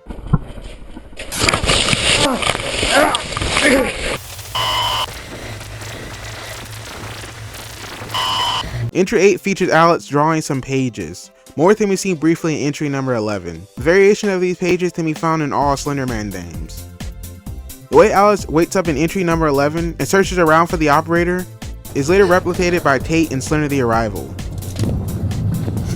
The Operator symbol can be seen on Tantri in entry number 13. This symbol is already shown in entry number 11, but I believe this is the first time it's clearly shown to us. This symbol will become synonymous with the Slenderman character, despite being made for the Operator. As I mentioned, there is a second channel within the Marble Hornets universe, named To The Art. In one of the videos named Exit, a series of words appear on the screen. Rat, he, or, and top. Now these words on their own don't mean anything, but if we combine them and switch the letters around, you'll get the name Operator, who as I stated is the antagonist of the series and a stand-in for Slenderman. This is the first time we're given his name in the series. One of the pages in Slenderman's shadow features the phrase always watching. This is from Marble Hornet, shown for the first time in the video The Tay. This is probably the most popular phrase from the series, so much so that a film based on the series used this for its title. In entry number 15, a character named Tim mentions that dead animals are being left at his friend Brian's house. I know Brian did say something about, like, I think somebody was leaving dead animals in, like, his front yard or something.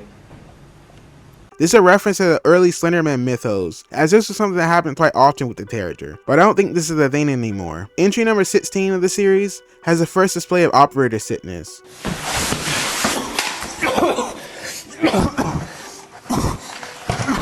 Which is a condition caused by interacting with the Operator, even if it's indirectly. This sickness also is referred to as Slender sickness in other Slenderman media, and is shown in Slender Woods and in the mansion map in Slenderman Shadow. In entry number 17, the protagonist Jay doesn't remember being in this video, which might be a memory issue caused by Operator sickness. Memory loss is frequently used in Slenderman games as a plot device to explain how the protagonist ended up somewhere, and is most prominently used in Slender The Arrival. Entry 18 has the first appearance of a proxy created by Slenderman. Alex. Now whether or not the proxy is truly controlled by Slenderman doesn't really matter, as just their appearance popularized the use of proxies in other Slenderman media. The video returned on the To The Art channel has the protagonist Jay being hypnotized by the operator. Hypnotism is often one of the first steps in Slenderman transforming people into proxies. As we see in Slender The Arrival with Ronaldo, CR, and with Tate at the end of the 8 pages level. Now this next one might be a stretch, but in the To The Art video, Attention, there are some jumbo letters that when rearranged say awaiting your arrival. This could have been the inspiration behind Slender The Arrival's name, but it also could just be a coincidence. In entry number 24, Jay exits through a door but doesn't enter into the connecting room. Instead, he just vanishes into thin air for 2 hours. If this is the word to the operator, this might imply that he might have some reality distorting abilities. This could explain why the camera in Slender The Arrival didn't have any time added to it, despite time clearly passing. Entry number 29 features a tunnel that was later used as a landmark in Slender The Arrival. This tunnel is shown then in entry 48 and 49. Slenderman is also shown teleporting someone away in it. In entry 51, someone is shown slowly dragged away off camera. This is identical to the ending of Slender The Arrival. If you put them side by side, you can clearly tell. Alright, all that's over. Now with that out of the way, this is the end of this intermission, so we'll dip back to the themes now. Now I'd like to briefly go over some of the mobile Slenderman themes, starting with Slender Rising. Now I didn't actually play this one, as with most of the Slender mobile themes released back then, they are no longer available. I couldn't find a lot of these mobile games, which is why each of them didn't have their own section. So the ones I did I had to emulate. Unfortunately, this game is one of the ones I couldn't find. From what I heard from people, this game was pretty scary and well made, but without playing it myself, I couldn't really tell you. What I can tell you is that this is the first mobile Slenderman game released, so that's something. There's a sequel to this game called Slender Rising 2, made by the same author. Next we have Slender Chapter 1, Alone. This game features 2 maps, the road and the farm, and it has 3 difficulties, easy, medium, and hard. I selected the farm map in normal difficulty. The game also lets you choose a time of day, so I picked nighttime. The game has us collecting 8 pages. So we enter into this town area and picked up the first page. Now I have to state that playing these mobile games was a nightmare, as the controls were terrible for the emulator. I couldn't turn and move at the same time in this game, which meant if I wanted to turn my camera I had to stop moving and rotate my view away from the left side of the screen, which is where your movement is controlled. Now I played this level for a while, but didn't see Slenderman the entire time, so I decided to exit it and choose the road map. I chose daytime on this map just to see what it would look like. I wandered around for a short time until Slenderman appeared and killed me. I almost gave up, but chose to go back on the road map at nighttime. Nothing eventful happened, but I did end up beating the level. There are 2 sequels to this game, but I couldn't download them without risking getting even more viruses than I did from the other games. The other 2 games are Slender Chapter 2, Survive, and Slender Chapter 3, Dreams, all made by the same creator. Now I'll go over these 2 games quickly. Slender Rising Then. The gameplay takes in a barren area with a few landmarks. There's nothing really notable about it other than that it was created by the developer of the Granny series, and removed from the App Store because he did not have permission to use Slenderman. Because of this, later on he would go on to create the Slender Arena games. The last mobile game I'd like to talk about is Slender Origins 1, Lost Kids. This is definitely the game with the most content in it that I played. I won't spend too long on it though, as I had the same problem with this one, that being the emulator controls. Now the story for this game is pretty simple. Slenderman attacked a village, kidnapping several children, so now you must recover the kids while avoiding Slenderman. The game features 5 maps: the Tassel, Village, Graveyard, Forest, and a Halloween map. I played the Tassel map for a short time before dying to Slenderman. Whenever you get grabbed by Slenderman, you have to quickly turn your camera to avoid dying. The game also has ambient settings, between night, rain, and fog. I tried the Village map, and then the Halloween one. I actually ended up beating this map, but due to the problems with the emulator controls, I never ended up trying the other levels. And that's all I have to say for the mobile games. I deleted all these games off my computer after playing them because I was worried about getting a virus from them, which I'm sure I most certainly did. Oh yeah, the sequels to Slenderman Origins are Slenderman Origins 2, Saga, Horror Quest, and Slenderman Origins 3, Abandoned Stool. I didn't really give a clear review of these games as downloading them now is impossible. Now let's move on to some more PC Slenderman games. Slenderman Downpour. I couldn't find any backstory on this game, so let's just jump straight into the gameplay section. Your goal is to find 8 pages inside a cemetery at night. The first thing you'll notice in this game is just how massive the pages are. The map itself is also bland, just being mostly an empty cemetery with just a few landmarks. There is a sanity in this game located at the bottom of the screen. This drains whenever you look at Slenderman. And speaking of Slenderman, though I only saw him for a few seconds, his design in his name is very bad. But don't you worry, so is the jump scare, which is just text telling you that Slenderman ate your face? He doesn't even have a mouth. How would he? Whatever. This name sucks, let's move on. Slender Flashlight. There is no story to speak of in this game, so we're just gonna hop right into gameplay then. The gameplay looks and feels identical to Slender The Arrival. The actual game itself feels very unfinished, because it is. There are some cool areas to explore though, like the mansion, but for the most part the game just feels incomplete. Slenderman's AI is also way too aggressive in this, chasing you down non-stop even at just 2 pages, and he doesn't even have a jump scare. I wish he could have gotten the finished version of this game, but I will. Slender's Woods. This game opens with a letter that explains our character's current situation. After his wife leaves him, he decides to get away from the city and stay at his parents' home in the woods. After staying there for about a week, one night he begins to hear strange noises coming from outside, so he goes to investigate, and that's where our game begins. After grabbing a flashlight, we head outside. We look around for a while, but find nothing immediately suspicious, at least until... After that heart attack, I knew this thing was about to be on some bullshit timing. We start to feel unwell, so we decide to head back home. But unfortunately, somehow a metal date appears on our door. This wasn't here before. Yeah, you think? A letter is also left at our door, which reads, Construction Site, West.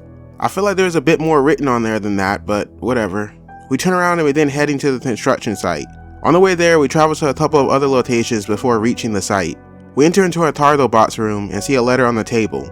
The author is a man named Cody Ferrier, or Ferrior, who's apparently been lost in these woods for hours. He believes there's something wrong with the forest, like there's something malevolent waiting behind the trees for him. And that's now us. Cody says he's going to head for the entrance to the underground tunnels nearby, hoping that they'll lead him to an exit. Next to the letter is a key to the underground tunnels. I hope Cody left a spare and didn't just miss this, because otherwise he's cooked. Something else I should mention about this game is how we have a compass in the top right corner, letting us know which direction we're heading. This is a massive tool in helping us navigate the forest. Speaking of the forest, there's our buddy Slenderman. With Slenderman hot on our trail, we made it to the underground tunnels building. Inside the building, we climbed down a ladder where we did our progress save indicator. Down in the tunnels, I looked around for anywhere to go, all the while keeping my eye out for Slenderman. At the end of this corridor is a door locked with a 3-digit keypad. We'll need to come back there later. For now, I head the opposite way and find this breaker box. Flipping the switch opens something. I head further into the building looking for this something, when I realized that this is a pretty sizable area. When we find the door that was open, we look inside and see a letter on the desk. The letter contains a code for the keypad, and so we turn around and begin heading back the way we came. Back at the keypad, we enter the code, and look around the room where we see 2 flammable tankers, and beyond them, a letter and key on a desk. The letter, presumably written by Cody, mentions how he hasn't found an exit in the tunnels as he had hoped. He then describes seeing a tall human with a deformed head in the distance that disappeared as soon as he approached it. Following this encounter, he says he's begun to experience headaches, but more importantly, he mentions how he heard of a mansion in the area that could still be occupied by someone, or at least might possess a working phone. After reading the note, we grab some batteries and find a key on the rope, with words written on a wall that reads, "Will swallow your soul." Weird Evil Dead reference, I guess? I grab the key and the progress save indicator pops up below. I'm sure that's fine. A large crash startles me. Oh my god, this is some bullshit though, I did. And I decide to dip out of there. Unfortunately for me, my character moves with the speed of a goddamn turtle. After centuries of running, I finally made it to the exit when... Something's coming, something's actually coming. Oh my goodness. When Slenderman just appears right in my ass. Pause, but this was some bullshit. We did see his freaky ass jump scare where tentacles are bouncing around happy as hell to diddle me. What the fuck? On the 7th time around, I make it back to the exit where Slenderman appears again, though this time right in front of me. Now I try my best to make them go away, but he just stands there, edge darting the doorway. I try to make the run for it, but he just grabs me. On my 3rd attempt, I tried to lure Slenderman away as I loop-de-loop his ass around the building, and to my surprise it worked. After escaping the building, my character notes that he's dating Seta then. I didn't give a shit, so I started making my way to the mansion. While on the way to the mansion, Slenderman begins to aggressively chase after me. You wanna know something funny? Even with all the praising I gave for how great the compass was, I still ended up getting lost. After fumbling around for a while, I finally found the mansion. Inside the mansion, we find another letter from Cody. He mentions how there is no one in the mansion and no working phone. He also mentions that the creature, meaning Slenderman, won't let him leave the forest. Cody says that he can't hide anymore and plans to head to the sawmill in hopes of finding a weapon to kill the creature. Well, now we have our next location, but first let's explore this mansion a bit. Inside one of the rooms is an hour hand to the clock on the ground floor. Inside a bedroom, we can find the minute hand. Back on the ground floor, we place the hands into the grandfather clock and something unlocks. That something being the basement door. Inside the basement, our Arthur complains that his headache is getting worse and believes the creature to be the cause of it. We explore the creepy cellar, finding batteries and a big-ass hammer that would supposedly help us get into the sawmill. We exit the mansion and make our way over to the sawmill. On the way, Slenderman terrorizes us. This doesn't last long as we make it to the sawmill, breaking the boards and opening the gates. Inside the sawmill, I frantically search for a weapon while Slenderman chases after me. I'm too slow and Slenderman manages to catch up to me. On the second attempt, I manage to flip a switch and try to go around to the building. On some straight bullshit though, Slenderman just teleports through a gate and grabs me. Third time's the charm. So I search around the sawmill looking for anything while Slenderman is just zipping around. I actually leave the area thinking there was nothing there. I head back to the area and now without Slenderman being there, I'm able to find this hatch, which leads me down into this bunker. Inside this bunker, I find an electronically locked door and a generator that needs fuel. Inside this tool room, we find fuel and then head back to the generator. On the way back, some text appears saying he's inside. We fill up the generator with fuel, which unlocks the electronic door, and read a note which illustrates the location of a key to the door in front of us, marked with the number 2. Upon exiting this room, we are met with Slenderman. We hurry the hell out of there and trap back to the forest. We find the ruined house and grab the key. With the key in hand, we booked it back to the sawmill. I turn around several times to look at Slenderman in hopes that it will stall him. It's a long road back, so I spent a long time trying to stall Slenderman and had a pretty close call. And another one. I temporarily seek refuge inside the Tardo box before heading back out and finding the sawmill. I climb down the hatch and enter back into the room with the map and unlock the marked door. Inside is a series of corridors with words appearing saying things like "don't hide" and "just run." We find a door at the end and enter a room with bloodstains, pages, and the operator symbol on the floor. Our therapist confirms the bloodstains to be the remains of Cody. It seems he drew these pages before he died. Maybe he should have been more focused on getting out of here instead of doodling. Anyways, entering through the other door leads us to a room with a blithy. With a toolie in hand, we head outside and prepare to face Slenderman. When Slenderman appears, I fire one shot at him and he disappears. But that wasn't enough. He appears for a second time and once again I shoot him. And for a third time, Slenderman appears and... this time, that seems to be the end of him. With him gone, we can now leave the forest. We run through the forest happy this is all over when suddenly we are stopped in place by something. Multiple Slenderman appears around us as our theater tweets out until Slenderman grabs us. A message at the end reads, "I try to move my arm and there's no feeling. And when I look, I see there's nothing there." Dang! There's some other text, but basically he got pulled apart like some Legos. And that's the game. Cinema. Seriously, this game was a breath of fresh air, and finally changed up the Slenderman 8 pages formula. Even with all the bullshit Slenderman deaths, the checkpoints made it so there wasn't much of a hindrance. I had a blast playing this game, but before we move on, there's one extra mode left to talk about. Yep, there's an 8 pages mode in this one, or in this case 6 pages. Now I'll keep this brief as there's a whole lot to talk about, but you're essentially just exploring the landmarks you've seen previous, except now you're looking for pages on them. I didn't beat this mode as I didn't want to waste too much time on this, but it was pretty fun to play. Now, let's move on to the next game. Slenderman Must Die, Chapter 1. This is the first entry into the Slenderman Must Die series. These games are unique because you are actually hunting down Slenderman. So, what's the story for this game? Well, similar to the other Slender games, there isn't really a story, except we did a bit of backstory when we start the game, telling us that we were playing as a man who heard the stories of Slenderman kidnapping children and killing people, and decides to hunt him down. Here we learn the location we are at is a sanatorium, which apparently is where Slenderman just hangs around at for some reason. Starting the game, we picked up the toolie and started searching around for some pages. After looking around, I find the first page and a locked door that requires a key, so I leave in search of finding it. I find the second page and get greeted by Slenderman, who I promptly unload a clip into, sending him face first onto the ground. I find the third page and the fourth page and lay Slenderman out both times. Hey, I found a shotgun. Nice. I fold Slenderman, then I collect the 5th, 6th, and 7th page. Slenderman tried to body block me from leaving, but I pushed past him and went to look for the final page. Now I was saving shotgun ammo in preparation for a potential final boss fight. So after grabbing as much ammo as I could, I went to the last page and got ready for a final boss. Oh, that was it? Well, that was kind of disappointing. So what can I say about this game? Well, it's not polished, though to be fair I am on the lowest graphical setting because of my shit laptop. But I mean polished more in a gameplay sense, as nothing really changes between collecting pages, so the game is basically collect a page, kill Slenderman, and repeat. I will say that this game was a breath of fresh air from the tired collecting a certain amount of pages formula. The concept is also batshit insane, which is my favorite thing about it. There's not much else I can say about it, so we'll move on to the next game in the series. Slenderman Must Die, Chapter 2. A sequel to the first Slenderman Must Die theme, this one takes place in space, a dead space. This game's story is even more insane than the last one. Set in 2496, your spaceship runs out of energy, so you dock on an abandoned spaceship to find 13 energy cells. We also learned that no one knows why the ship was abandoned, except that the military was conducting strange experiments. Wouldn't that be the reason? As soon as we step onto the ship, we learn that it's not as abandoned as we thought. Someone, or something, is here. We start inside the Ishimura and check out our tool plasma cutter. We can find our first energy cell hidden behind this safe, which contains some ammo. I was surprised Slenderman didn't show up after I collected this one, so I remained cautious while looking around.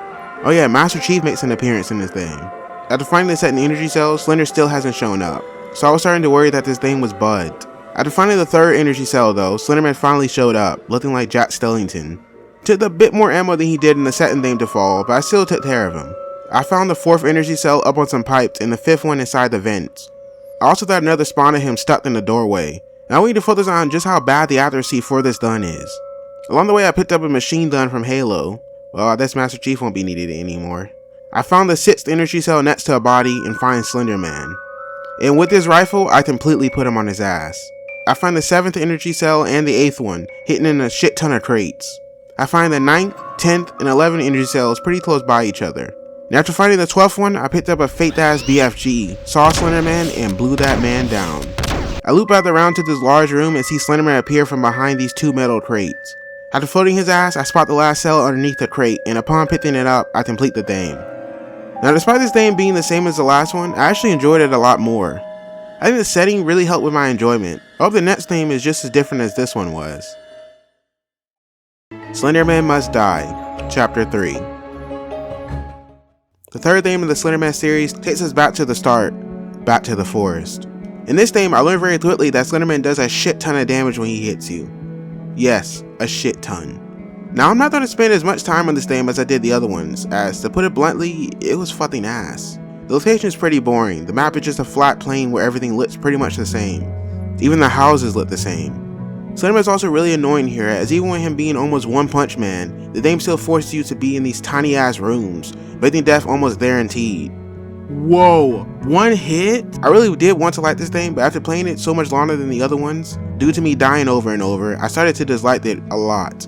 Now I actually did end up beating this game and checked out some of the other modes, but all in all, I can't really say my experience for this game was a positive one. So now let's move on to a different theme. Slender, The Days of Horror. The story for this one is like most Slenderman games we covered so far, which if you've been paying attention means there isn't one. The game is a clone of the 8 pages, but instead takes place inside of an abandoned asylum. Now something you'll notice about this game is its striking art style. This is my favorite aspect of the game. Something else unique about this one is that it lets you choose between 3 theme modes and 4 starter enemies. The first mode is called Night Mode. This is a traditional Slenderman game mode. The next mode is called Day Mode. This is like Night Mode, but brighter. The last mode is called Surreal Mode, or what I would call an acid trip. All the colors are vibrant and there's a red mist everywhere. Now for the starters. The first one is a classic Slenderman. Well, a classic as can be, as this Slenderman actually has a face. Next is the creator himself as a starter. The Abomination is the next starter and is a fusion of Slenderman and the creator's face. The final starter is called Custom and lets you add your own starter to the game. So here's my starters jumps there. Cookies!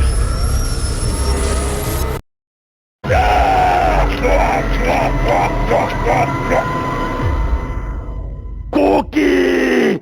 Nom nom nom. Bye bye. This was a pretty cool feature to add. I also really like the art style. Well, aside from Slenderman's design, as he looks pretty silly here. Now as for the game as a whole, It's not great or original, but it is pretty cool to see custom start their enemies, as that's a unique idea I haven't seen yet done in a Slenderman game. This game was a pretty fun experience for the short time I played it. Slenderman Must Die, Chapter 4, Silent Streets.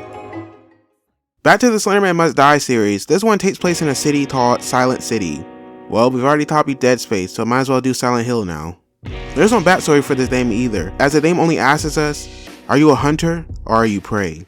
I know which one I'm choosing. Entering into this game for the first time, I was impressed with how it looks. I collected the first page and was almost jump scared by Slenderman's sudden appearance. But this is Silent City, shit ain't sweet out here, so I switched him down and kept it moving. I climbed up this ladder and found the second page. I looked around for Slenderman but couldn't find him. Hopping off the ladder, I found him stuck in his house. When I found the next page, there was no sign of Slenderman. Climbing up this ladder, I find a coffin up here for some reason, and find a page behind it. I see Slenderman creeping up and go to cheese him when I see another Slenderman beside him. Yep, that's right, Slenderman has now resorted to jumping. I take one of them out from above and hop down to take care of the other one. I find the fifth page on a dumpster and spot Slenderman over the fence. Inside a garage, I find a boomstick and select the next page. Only one left now. Now I spent a good while looking for Slenderman, hoping to use my shotty on him, but unfortunately I found the last page and ended the game. Well, on to the next one. Wait, hold on. This game has some other selectable modes, like daytime, which is the same location but at day. And the best mode is a Christmas special, which takes place during Christmas. Here we have to find 7 Christmas presents while fighting off Slenderman, who's wearing a Christmas hat, as well as his gingerbread minions. I know, it's really random. Whatever you kill Slenderman, he does a dramatic "eat that" as death that just looks goofy as hell. Anyways, finding all of the presents just gives you some holiday cheer message and the game ends. Well, that was something. Certainly much better than the last game in the series. But now, let's check out the next thing. Slenderman Must Die, Chapter 5, Underground Bunker. Now this game, just like the last one, gives us no real backstory. We start the thing with a crowbar and make our way over to a military base. We kill the guards outside the base and collect 3 T-tards. With these T-tards, we can now enter an underground bunker. Why are we doing this? We'll find out soon. Inside the bunker, we learned that we need to collect 8 DVDs to confirm Slenderman's existence. I mean, we could have just taken video of him when he was outside, but okay. On the body of one of the guards, we find an LMG. Hell yes. After we collect our first DVD, we encounter Slenderman for the first time. And while he looks cool, I'm pretty sure this model was just ripped from the Haunt game. But who cares, it's awesome. We find the second and third DVDs without much trouble, but upon finding the fourth one, we did a tap by Slenderman. I take them down to continue moving forward. Inside this room, I strangely find the body of the old Slenderman model, lying in a bunk bed. Alongside him is the 5th DVD. We find the 6th DVD underneath a pillow. Down inside this weird hole, we find the 7th DVD, and have to fight Slenderman again. A very one-sided fight. Inside the storeroom filled with a million cans of soup, I find the last DVD. The game tells me to escape the bunker now. After leaving the room, I get bombarded with over a dozen enemies after fight Slenderman inside this hallway. After a lot of close calls and getting my ass kicked, I finally escaped the bunker. This is a pretty fun game. All the Must Die games have been pretty fun so far, aside from the third one. Slenderman Night Shadows. The game starts with us driving a jeep through a forest. After getting out of the car, we head in one direction for something I don't know yet. Credits appear on the screen, reminiscent of Slender The Arrival. Now I will say, unlike Slender The Arrival, this walk feels like it lasts an eternity. Eventually we make it to the radio tower, but we can't enter it as the building is locked. Suddenly Slenderman shows up and grabs us. We did drop into a forest at night and can't remember anything. So for some reason though, we decided to collect the pages here instead of just leaving.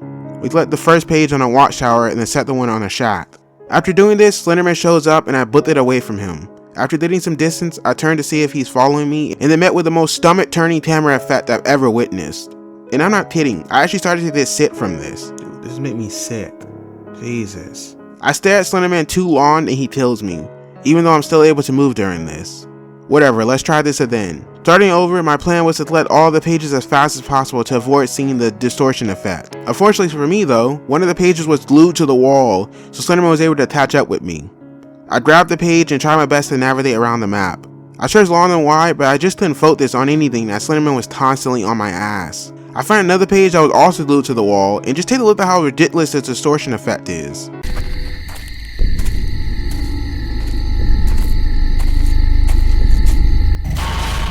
God sakes, dude. After Slenderman killed me, I just turned off the game, because I just couldn't play it anymore. Some things I'll say about this game is that it plays identical to Slender The Arrival. Movement is the same, flashlight beam mechanic is the same, hell even the intro is the same. Now all of this is not necessarily a bad thing, I just wish the creator did more with it instead of making it at 8 pages long. Also remove wherever the fuck that filter was, as it was nausea inducing. Okay, before we start the next intermission, I'd like to get serious for a moment and talk about the real life Slenderman stabbing that happened on May 20th, 2014. Two young girls lured a friend of theirs named Peyton Lutner into the woods where they were then attacking her with a knife. Now they did this because they believed that sacrificing their friend would please the Slenderman character, who they believed were real. Thankfully Peyton survived the attack and seems to be doing a lot better now. Now I just want to say I'm not one of those true crime YouTubers trying to profit off tragedies. I only brought this up because of the effect it had on Slenderman's reputation in the media. There's even a documentary made about the incident called Beware the Slenderman. Okay, seriousness is over. We can get back to the silly shit.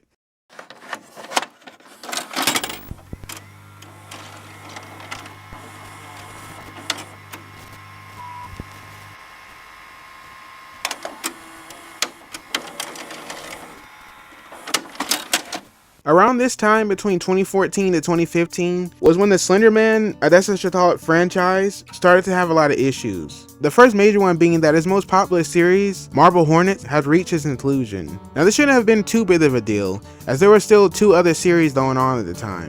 That being Everyman Hybrid and Tribe 12. Now neither of these series were as popular as Marble Hornets, but they were still popular enough in their own rights. But no matter which series would follow it, Marble Hornets will always leave a huge hole in the Slenderman universe, or Slenderverse, as people were calling it at the time. But not all hope is lost, because almost a year later, Marble Hornets will receive a film adaptation for the series. And let me tell you, when this movie came out, it was not received well. Now I did watch the movie, and from its title, Always Watching a Marble Hornet Story, you might assume that it has some connection to the original series, but you will be wrong. This movie has zero connection with the series. In fact, it's more like if Slenderman was a guest star in a Paranormal Activity movie. For critics and fans, this movie was a disappointment, and after watching it myself, I can kinda see why. I'll say that I don't think the movie is terrible. The special effects are good, the acting is well done, for the most part. The biggest complaint I've seen from fans is the discrepancy between the operator's abilities, as he can only be viewed on film, and the lack of connection to the series. Now I agree with that last one, but I will say with the first one, I actually like this change, as it gives the characters a reason to keep filming everything.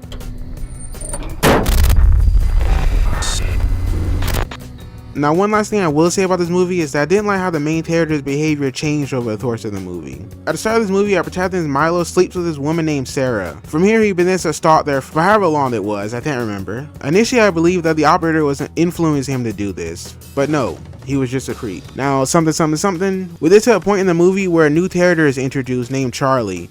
His role in the first half of this movie is to make Milo jealous by flirting with Sarah. Skipping ahead, reached the point where Milo is branded by the operator, which is the thing that happens in this movie. And he shows up at Sarah's house where he finds that Charlie and Sarah have slept together. Now understandably, Milo doesn't have much of a reaction to this at this time, as the operator is currently trying to clap his cheeks, but we spent the whole first half of this movie on the stupid love triangle, so it would have been nice to get some kind of payoff. Also later in the movie, Sarah finds out that Milo was stalking her, and this also goes nowhere. The second half of the movie is essentially just a road trip. They do pass through Alabama where the original Marble Hornets was filmed, and hey, there's even a missing persons poster for Alice Crayley at the gas station. At the end of the movie, we did some footage for one of the first people to experience the operator, an old man and his wife. Here's a clip from that. You buy this camera? Do you know this camera would cost like 3 times as much if I'd bought it at Costco? Right, does it even work? It's working right now. It even came with a tape in it. Somebody's art film or something. What do you mean? I don't know, some kid chasing a guy in a suit through the woods with a flashlight. Now I'm guessing the footage he's talking about on the camera might be the whole Marble Hornet story, but I'm wondering why this wasn't just a part of the movie. Always watching a Marble Hornet story bombing definitely hurt the Slenderman character's reputation, especially in the eyes of film producers. I will say that I don't think this film single-handedly caused Slenderman's fall from popularity. That's how it belongs to something entirely unrelated to Slenderman. I'm talking about the release and sequels to the series Five Nights at Freddy's. The creator of Five Nights at Freddy's, Scott Cawthon, must have been off a perk or something, because between 2014 and 2015, just 1 year, he released 4 Five Nights at Freddy's games. And with each game released, the Five Nights at Freddy's series garnered more and more popularity, redefining indie horror games and popularizing the mascot horror genre. to an absurd degree. And you know what horror game didn't receive a sequel at that time? Yeah, Slender The Arrival. For almost an entire decade, there was complete radio silence for any potential follow-up for the game. And so, with the official series stagnating, and always watching the movie failing, potentially staring away any producers, the Slender verse, but then slowly detained. Now you might believe these are the main reasons for the Slenderman theater fading into obscurity. And you will be half right, but there still is a 2018 movie to talk about, and another situation with Blue Owl Studios, but we'll save that for the final intermission. For now, let's head back to the games. Slender, the Haunted Metro. Our story begins with our protagonist recounting how he got here. It was a chilly afternoon. I was going back from work when it started to rain, and I didn't have an umbrella. I wanted to get home as fast as I could, so I rushed towards an old metro station to make a shortcut to my home. When I entered the stairwell, I felt very bad. I heard some creepy voice and passed out on the floor. I woke up on the wet floor without any memory of what happened and without knowing where I am. What? You just said where you were. Whatever, our dumbass character wakes up in the metro station and has to start looking for pages. Yup, it's another 8 pages loan, but this time it's in an old metro station. Picking up our first page makes a crunchy ass noise. The very next room is where we picked up our second page. A short time later, we finally see Slenderman for the first time. We picked up our third page right as Slenderman appears in front of us, then booked it as fast as we can. I will say the sound design in this game is fantastic.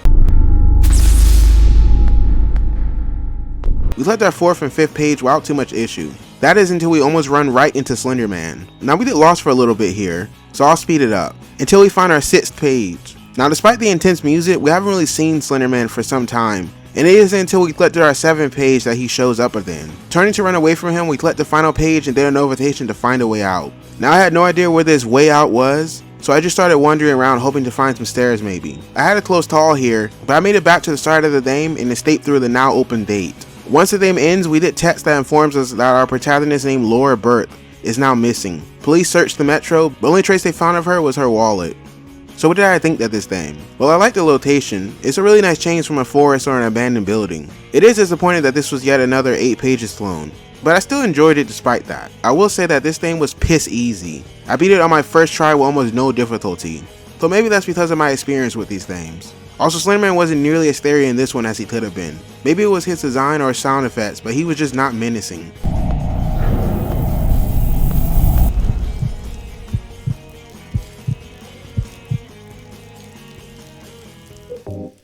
Slender Must Die, Chapter 6, Industrial Waste.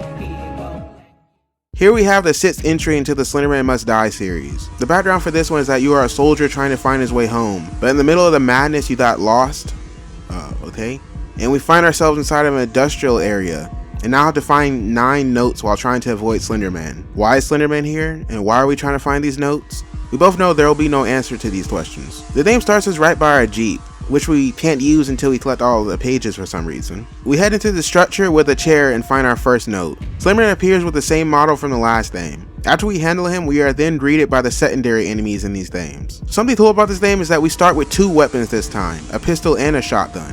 Finding the second note, Slenderman and Insectoid appears once again, but I take them down with almost no trouble. After I collected the third note, I started to become worried that this game was going to retrace the steps of the previous games, and instead of following up on what the last game did, having multiple areas and human combat. Well, luckily for me, unluckily for me, that's exactly what this game did. Because of this, I'm going to try to breeze through this game, even though this one took me the longest to beat for this entire series, for reasons you'll see soon. So after some exploring, I collected the 4th and 5th note. There's a lot of date on the 2nd floor of this building, so after trying some parkour, failing at it, and trying it then, I grabbed the 6th page and killed Slenderman, and find an assault rifle. I will say that despite how easy this game is, I'm so glad I didn't make Slenderman as strong as he was in the 3rd game. Now I spent a good long time looking for the key to this metal shutter, until I reached these stairs and proceeded to get stuck in place. I spent a long time here, but no matter what button I pressed or what I tried, I just couldn't free myself. So I was forced to restart the game, losing all my progress. Starting over, I collected all the pages again and made it back to where I was. Though this time I found 7 notes, and then proceeded to get stuck in the wall. So I had to start over yet again, collecting all the previous pages and continuing to look for wherever this key was. And this is why the game took me the longest out of any of them. I eventually found the key in the most asshole hiding spot in video game history. I opened the shutter, grabbed the final page, and headed back to my Jeep, where I had to fight Slenderman and a giant variant of the Insectoid. Slenderman seemed to take a lot more bullets than usual, but the inset went down pretty easily. I made it to my Jeep, beat the game, and immediately uninstalled this bitch off my computer. If it wasn't for the third theme in the Slenderman Must Die series, this one would be my least favorite. So let's not waste any more time on it and move on. He Follows. Now I couldn't play this one as I don't own a VR, but as far as I know, this is the first Slenderman game made for VR. This game is just an 8 pages long, but in virtual reality. From what I've heard, the game is incredibly buggy, as people have pointed out that some of the pages can't be picked up. There isn't much more to say about this one, so let's move on to a game I can actually play. Slender Adrift. There isn't any real backstory for this game, but you're exploring a cemetery at night in search of Slenderman's 6 pages. Ha, you thought it was going to be 8. The gameplay is identical to the 8 pages though, one difference being that you can actually see Slenderman moving towards you. Now I did not like this game, and that's for a couple of reasons. The distortion effect Slenderman gives you makes it really hard to see him, and most of the time I can never really see him, so I had to use the distortion effect as a marker for where he was. One of the pages was also bugged and way too hard to pick up. No matter how close I got to it, it wouldn't let me grab it unless I was at the perfect angle. Eventually I found that angle and was able to pick it up, but this was obviously not intended to be this way. There's a large area outside of the map that literally contained nothing. Maybe this was to let you tut around the map, but to have no landmarks or pages in this large field area makes the map feel emptier. Now let's talk about Slenderman in this game. If you're wondering why he's not attacking me here, it's because he was bugged out. The Slenderman model used in this game is not scary in the slightest. I mean, look at him, he's built like a stick man. The music in this game is also ripped straight from the 8 pages.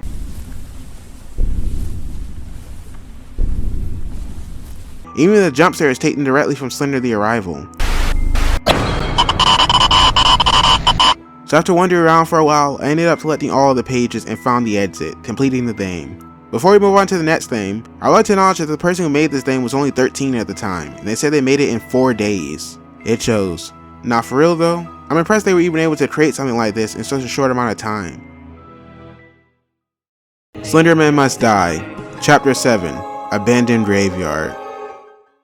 The story for this game is that you're here to hunt down Slenderman in an abandoned graveyard, and that's about it.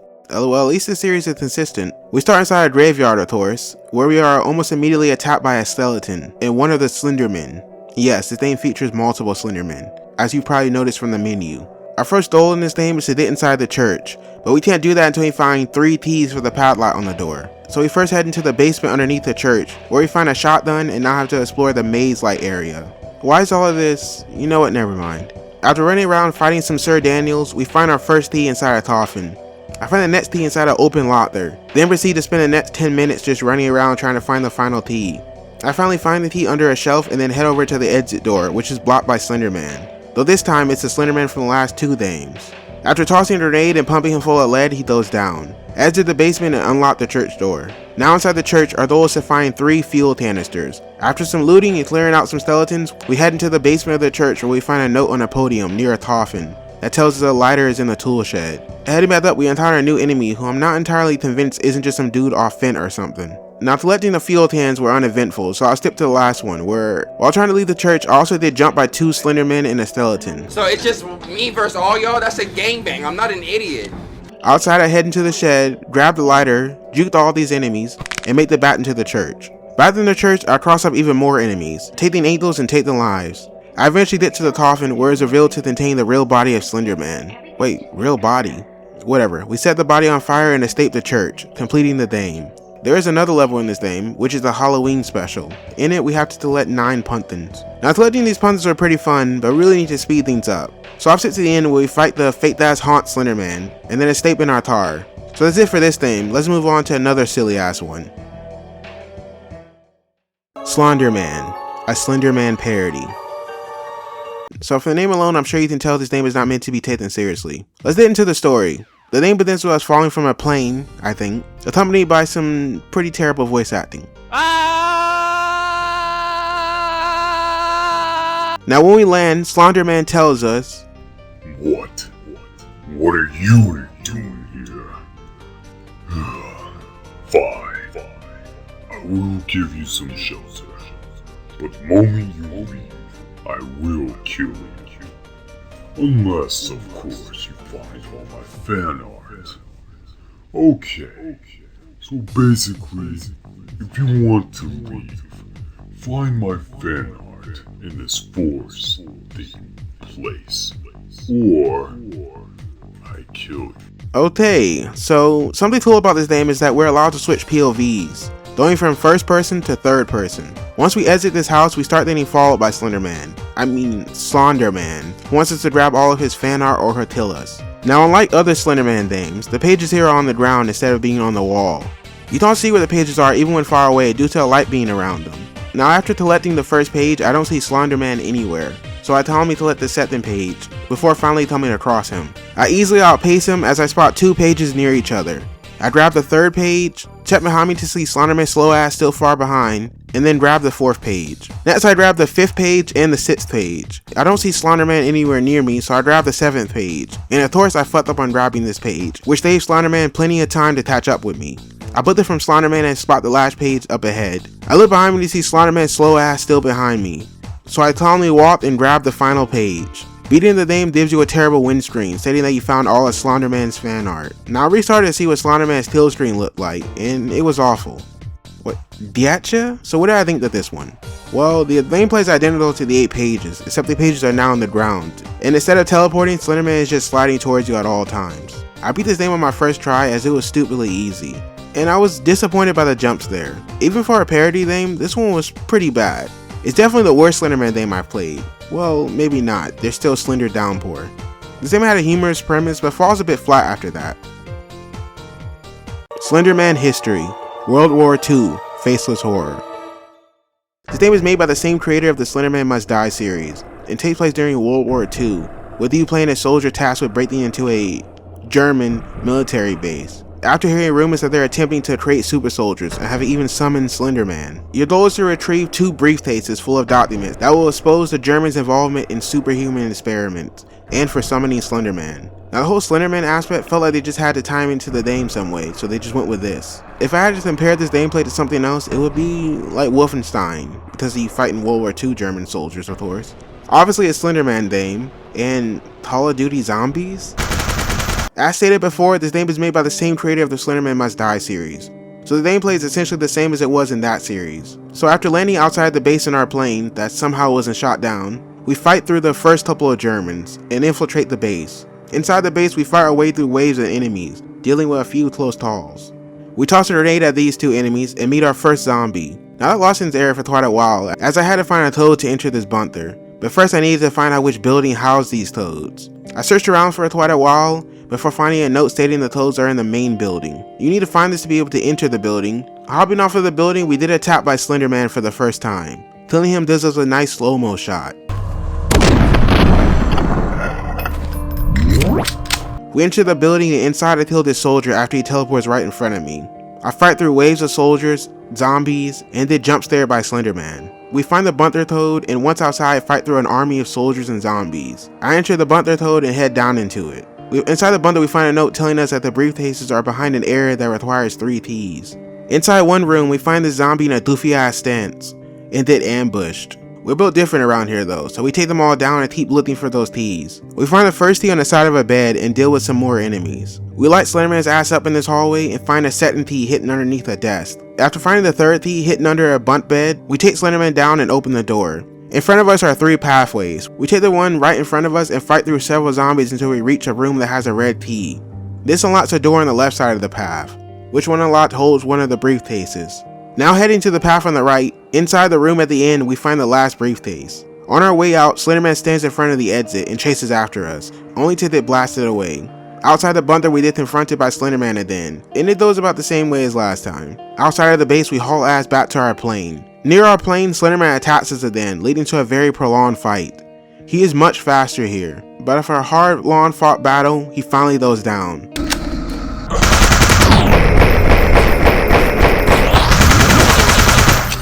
I head back to my plane throwing a farewell gift to Slenderman and finish the game. Now, I loved how batshit insane this game was.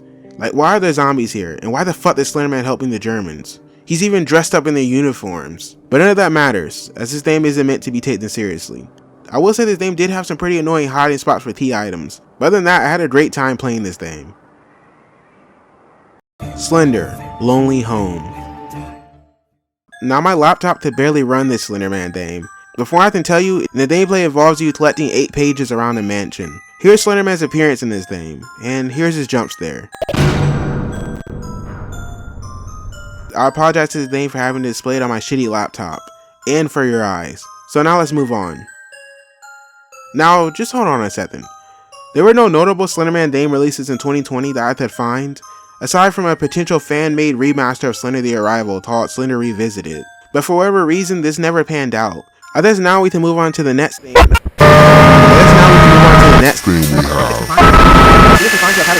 And he wears a black suit.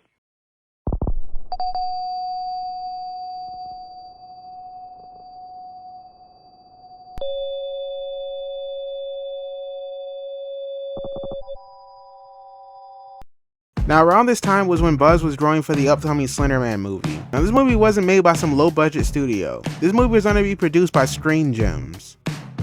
They're a production label owned by Sony. Now when it was announced, this movie faced a lot of scrutiny, as it was releasing only 4 years after the Slenderman stabbings. But controversy aside, how was the movie? Well, after watching it, it wasn't amazing, it was ass.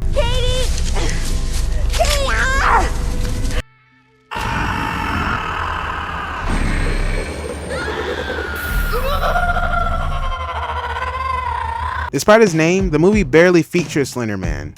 I think he's in it for a combined total of like 5 minutes, maybe even less. The movie instead focuses on a group of high school girls who decide to summon Slenderman, because in this movie he works like the Ring for some reason. We watch a thirst tape and then he begins to haunt you. I don't know why they made this change. It's not one I liked. I don't think it's one that anyone liked. Now like the last movie, I'm going to keep my review of this one brief as well. So in comparison, this movie makes Always Watching look like a goddamn masterpiece. Oh, Jesus God! Yo! Now that's an exaggeration, but it's not by much. This whole movie's kind of trash, but there are some things I wanted to point out, like how it has a PG-13 rating, which meant that there was almost no violence in it and very tame, disturbing imagery, which made me feel like I was watching a bad episode of Goosebumps rather than a horror film. Wait, do people still remember Goosebumps? Like I said earlier, the girl summoned Slenderman by watching a thirst video of a forest. In the video, the sound of 3 bells plays, and during the first 2 bells you have to hold your eyes shut until you hear the third one when you open them. Slenderman gets summoned with a whole flash of images. Later, one of the girls has a nightmare induced by Slenderman, which she wakes up in a forest and tree limbs begin attacking her. Another girl starts to sit after watching the video, which is then something the operator does.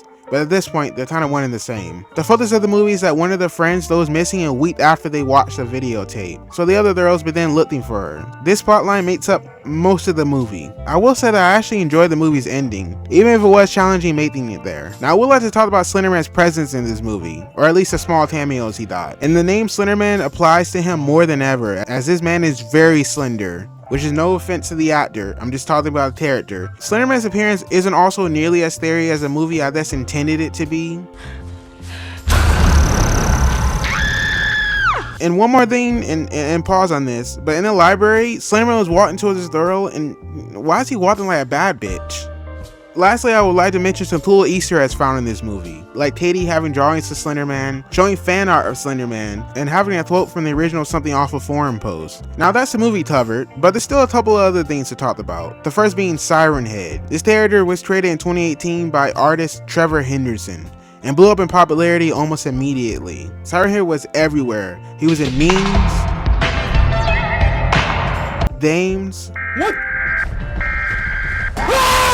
and short films, one of which racked up over 220 million views. Holy shit. Now, the reason I bring up Siren Head is that I believe this character's creation drew a lot of attention away from Slenderman, to the point of the character becoming almost more recognizable today than Slenderman even is. The next thing I want to talk about is kind of important, which is... Welcome to every nigga's favorite thing to do. Gatekeeping. Now this issue has remained prevalent ever since the announcement of Slender The Arrival, and that is Slenderman Dame's getting copyrights issued against them by Blue Owl Studios. Now I want to say there's nothing wrong with Blue Owl Studios protecting their intellectual rights, but some of their claims are a bit ridiculous in my opinion. Now some of these claims I did, like telling Haunt the real Slender Dame to change the title as to not to confuse it with their upcoming title Slender The Arrival. But there's one copyright claim that I have a particular issue with, and that is with the Dame Slender Reborn, released on February 10th, 2022 by Jeff Winter Games. Now this game first released on itch.io to very little attention. Then on January 10th, 2025, the game was launched on Steam, where it was abruptly taken down just a month later after a copyright claim from Blue Owl Studios. Now the author claims the reason for this was because two of the game's pages were deemed too similar by Blue Owl Studios. Now what were these two pages? I have no idea. I tried emailing Blue Owl Studios for comment, but they did not get back to me. Now you might be thinking, maybe this game is a complete ripoff of Slender The Arrival, but you would be wrong. It's actually a ripoff of Slender The 8 Pages. But so are a lot of games. Hell, most of the mobile games are ripoffs of the 8 Pages. Now the creator of FNAF, Scott Cawthon, has also taken down plenty of games before. But in most cases, it was games that have been mistaken for his, or are essentially a remake of one of his games for free. Also at the time, Scott was very active in the community, releasing a ton of FNAF games, books, and toys. He also encouraged fan games and their developers, and later launched a fan initiative where he started funding FNAF games made by popular fan creators, and making them officially licensed. Now imagine if he had just made the first FNAF game and then left without saying a word. I think a lot of people would have been disappointed and tried to continue the series in their own way. And that's what I believe Slender Reborn was trying to do, made by a fan of Slenderman who just wanted to create something for the character. I don't have all the facts of course, but Blue Owl Studios taking down a single developer's game for a quote-unquote ripping them off seems like kind of a dick move after they released one fairly short game and then left all their fans high and dry for almost a decade without an explanation. And it's not just me saying this. One of the writers for the game, Joseph DeLarge, who you should know by now co-created Marble Hornet, had this to say about Slender The Arrival. Honestly, it was pretty demotivating to quote-unquote work with Blue Owl on it, because it's like we would keep making these suggestions, just little stuff like, hey, you know what would be really good is if there was like some voice acting, which, you know what, you can get really cheap, guys. Even paying a decent amount, it would be super cheap. Just little stuff like having the main character go like, hello, when they enter the house, but they're like, nope, it's not in the budget. It's like, you want to know why it wasn't in the budget? Because it was a cash grab and they wanted to keep the overhead literally as low as possible. Why Blue Owl Studios couldn't just inform the author of Slender Reborn to change two of these pages instead of getting their entire game taken off Steam is something only they have the answer to. That's all I really have to say about this topic. So like I said, I don't have all the facts in front of me, so please don't harass Blue Owl Studios or anything. Now this may be the last intermission, but I still have a few more Slenderman games to get through. Slender Multiplayer. This pixelated Slenderman game is played through a browser and features multiplayer. Like most Slenderman games, there is no story, but you can play with up to 4 people searching for pages while avoiding Slenderman. And the best part is that you can even play as Slenderman yourself. Playing as him, you notice that he is incredibly slow, but he can teleport a limited number of times, with each teleport getting charged by the meter at the bottom slowly filling up. This is a very simple game, but it is fun to play, if only for a short time. Slenderwave and the 8 Vibes. Now this is definitely the weirdest Slenderman game I've seen, even weirder than Slonderman. Visually, this game is a stark contrast to the usual Slenderman games, looking like Slender The 8 Pages after smoking some PCP. There is one similarity to the Slenderman games though, and that is its story, which if you've been paying attention means there isn't one. So what about the gameplay? Well, admittedly, it's the exact same as the 8 pages. Having you collect, you guessed it, 8 pages, or vibes in this case, which just from looking at his picture is what I can only assume is lean. Now I'm showing you someone else's footage, because for the life of me I couldn't get this game to work properly while recording. So I did play some of it, I just couldn't record it. Now just from a visual standpoint, I actually like this game. I enjoy its aesthetic, the music is great, and even the concept is cool. But the actual gameplay is just the 8 pages but worse. This game is incredibly buggy and Slenderman can sometimes just teleport right in front of you, making the game pretty unfair. I do wish this game deviated from the Slender formula a lot more, as I believe this game could have accomplished a lot more with its Vaporwave style. Slender The 8 Pages, GameBoy Edition. Here's something that's truly unique. A Game Boy styled Slenderman game. Now this game, as expected, is just the 8 pages, as there's no story and the objective is the exact same. Having said that though, there is something to be said about just how cool it is to see the 8 pages map replicated in the Game Boy style. Now that might just be Stockholm Syndrome from me playing the 8 pages for so long, but my point still stands. Now I found the first few pages rather quickly before Slenderman appeared. In this game, instead of teleporting, he'll just zip towards you extremely fast, but he can only do this intermittently. Just like the 8 pages, I beat this game as well, and was treated to a win screen. That is almost the exact same as the game over screen. And that's it for this one. It's not bad, but it's very simplistic. The Game Boy style definitely helps to differentiate it from other Slenderman games. Slenderman Must Die, Chapter 8. This is the final chapter in the Slenderman Must Die series. Now I had high hopes for this theme after the last one, but I was also a little worried it might turn out like the third and sixth theme. Now there is no backstory given as we start the theme right where the last one ended, standing over Slenderman's coffin with his body now burnt to a crisp. Apparently our character was a firefighter in the last theme or something. Or at least is wearing a fireman's uniform. Anyways, after leaving Slenderman's coffin, we get attacked by some zombies. And yes, you heard me right. After slaying the zombies, we head upstairs where we discover that Slenderman is still alive somehow. We chase him down to a highway where a burning Slenderman and zombie attacked us. We fight them with a fire extinguisher, and when that doesn't work, we find a handgun on the ground and lay them down. Up ahead on the highway, we see Slenderman fleeing further from us. Walking down the highway, we fight some more zombies and damn, what are these bullets made of? Inside the town square, we are forced to escort groups of people into nearby buildings while defending them from Slenderman and zombies. I'll never get used to saying that sentence. Something important to note is that right around here, my OBS software stopped recording. And the best part is that I didn't notice until after I beat the entire game. But I don't give up. I never give up. Sometimes. I ended up playing the game all over again, so I'll continue where I left off. I find a shotgun and continue escorting people to safety. After that, I continue following Slenderman on the highway where we see a group of tops with red eyes. Apparently Slenderman has mind controlled them. I shoot all the tops, grab some grenades, deal with Slenderman, and continue down the highway. I fight some more tops, who are ridiculously strong by the way. They were by far the toughest enemy in the game. After dealing with the tops, I follow Slenderman into a wooded area, where we fight against some mind controlled people. While shooting these people, I noticed that this game has a slow motion effect whenever you kill something. Look, this is my second time playing this game, so I started turning this bitch into Call of Duty. Trick shotting and hopping around. In the first area you have to collect 3 pages, with each one collecting spawning additional enemies. Afterwards you follow Slenderman deeper into the forest. In the second area we see Slenderman juicing off of a fuel tank, so now we have to blow it up. Now in this area I started getting my ass whooped by these tops. One of the tops almost put me on a shirt, but I just managed to survive. I planted some dynamite on each of the fuel tanks and detonated them all. Slenderman wasn't too happy about that though, so he pulled up on me. Now this fight was pretty tough, especially with Slenderman throwing fireballs at me. At this point I was already convinced he was just pulling all these abilities out of his ass. Now even though this fight was tough, with the amount of ammo and grenades I had on me, it still wasn't all that hard. I will say I was finally glad to get a proper boss fight at the end of one of the Slenderman Must Die games. After I dwindled down Slenderman's health, he started to run away from me, so I chased him down and kept lighting him up, putting him ass first on the ground. As the credits roll, we did some text that hints this might not be the end, and a cutscene plays, showing Slenderman grabbing our ankles. Now despite that, there hasn't been a number entry in the series since this game, so I feel comfortable in saying that this is the last one, but maybe I'll be proven wrong someday. Now there was another entry in the Slenderman Must Die series called Slenderman Must Die Gaiden, released on November 15th, but I didn't really enjoy this game, and I don't think it's canon to the series anyway, or whatever this game's canon is anyway. So that's it for the Slenderman Must Die series. Let's move on to a new thing. Slender Home Sweet Home.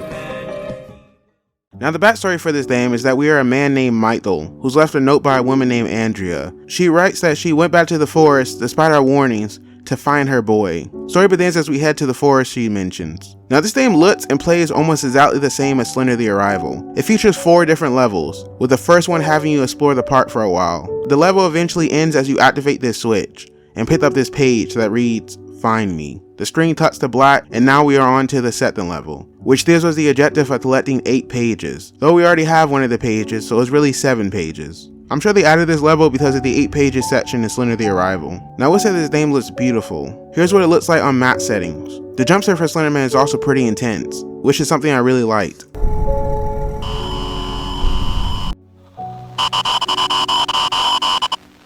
Now the difference between this and the 8 pages section in Slender The Arrival is that this one is much harder. And I don't mean that in a good way. This section is nearly unbeatable. I wouldn't be surprised if 90% of the people who play this game never made it past this level. If you play this normally, I'm certain this will be the hardest 8 page section in any Slenderman game. Notice I said normally, as there are some tricks you can use to make this section a whole lot easier. But I don't think these were intended to work this way. Now the major issues with this level are the stamina mechanics and Slenderman's movement. I'll talk about them both as the way they counteract with each other is a problem. Your stamina in this game is too low for how fast Slenderman moves. Every time you look away from him, he moves towards you. And each page selected speeds him up, just like in the original 8 pages. The main difference between Slenderman and these 2 games is that he doesn't get stalled when you look at him. And you don't get any stamina boost when you get jump scared. This means once you run out of sprint, if you aren't already near the final page, it's game over. and more often than not, Slenderman would just teleport near you, forcing you to use all your sprint just to get away from him. Now, the trick that I found that helped me complete this level was the fact that you move slowest when you're walking, and fastest when you're moving sideways. Now, I know this doesn't make any sense, but as you can see, I move a lot faster this way. Walking forward and sideways is faster than moving forward, and walking backward and sideways is even faster. If you're wondering if it's faster to run, then yes, running forward is faster than the other options I mentioned. But running backward and sideways is still faster than running forward. Even with this knowledge, this level is still hard as hell to beat, especially because the best way to move is walking backwards, but then hard to know exactly where you're going. The best way to maximize this strategy is also to periodically look at Slenderman. This is the most effective way to play, but is also the most annoying. After we selected 8 of the pages, we are then attacked by some Nosferatu looking creature, and wake up in the 3rd level inside a mine shaft with our camera missing. We explore around until we reach a wall of rocks with dynamite placed around it. Blowing up the dynamite, this slows would kill us, so we have to take that and place it on another wall. Activating the dynamite opens up a new path. The area through here has some pretty lit jump scares, the first one being Slenderman, and a familiar one in this corridor. After unlocking this metal door, text appears above us telling us to run.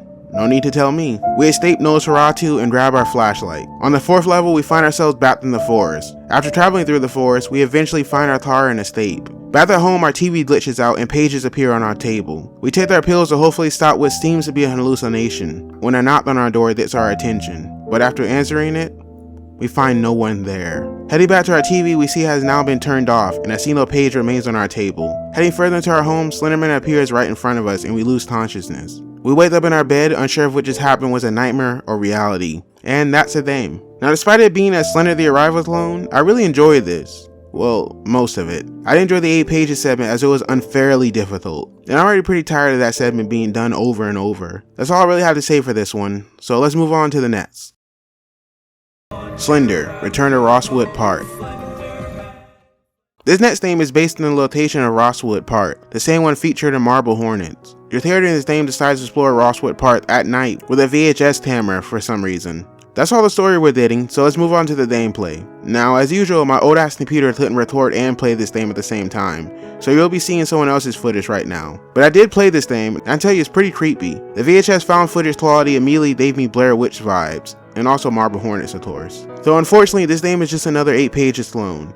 But I will say this game has a cool ARG element to it, featuring a website you can visit about Rosswood Park. Now back to the game, there are several references to other Slenderman media within the game, such as a missing poster for Charlie Matheson from Slender The Arrival, the Something Awful photos, the operator symbol, and multiple locations from the 8 pages. I also really like how terrifying Slenderman is portrayed in this game. That's pretty much all I have to say for it. It's a pretty unique take on the Slenderman game, but unfortunately it still follows the same 8 pages formula. But even with that, I still really enjoyed this game. I would also like to mention that Marble Hornets released a spin-off this year called Rosswood. It has no relation to this game, which is why I didn't mention it at the start, but I recommend you check that out as it's pretty amazing. Just make sure you watch Marble Hornets first. Slenderman, Shadow of the Forest.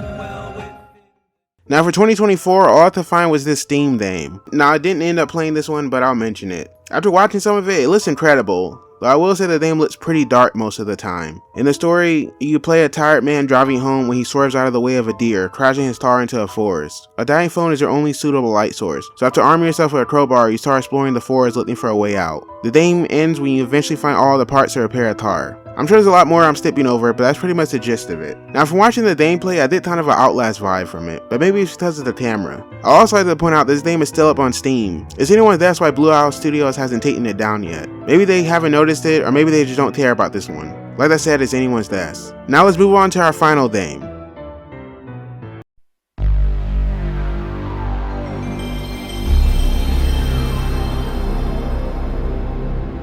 Now, surprise surprise, this game is just another 8 pages clone, but this time it's done in a PS1 style. There are some other changes in this game that I really like. The first being is that this game features a fixed camera angle. I don't usually enjoy this when modern games try to implement this, as it feels forced, but in this game it felt natural. I also really enjoyed Slenderman's appearance in this game, because of just how beefy he is. Look at him.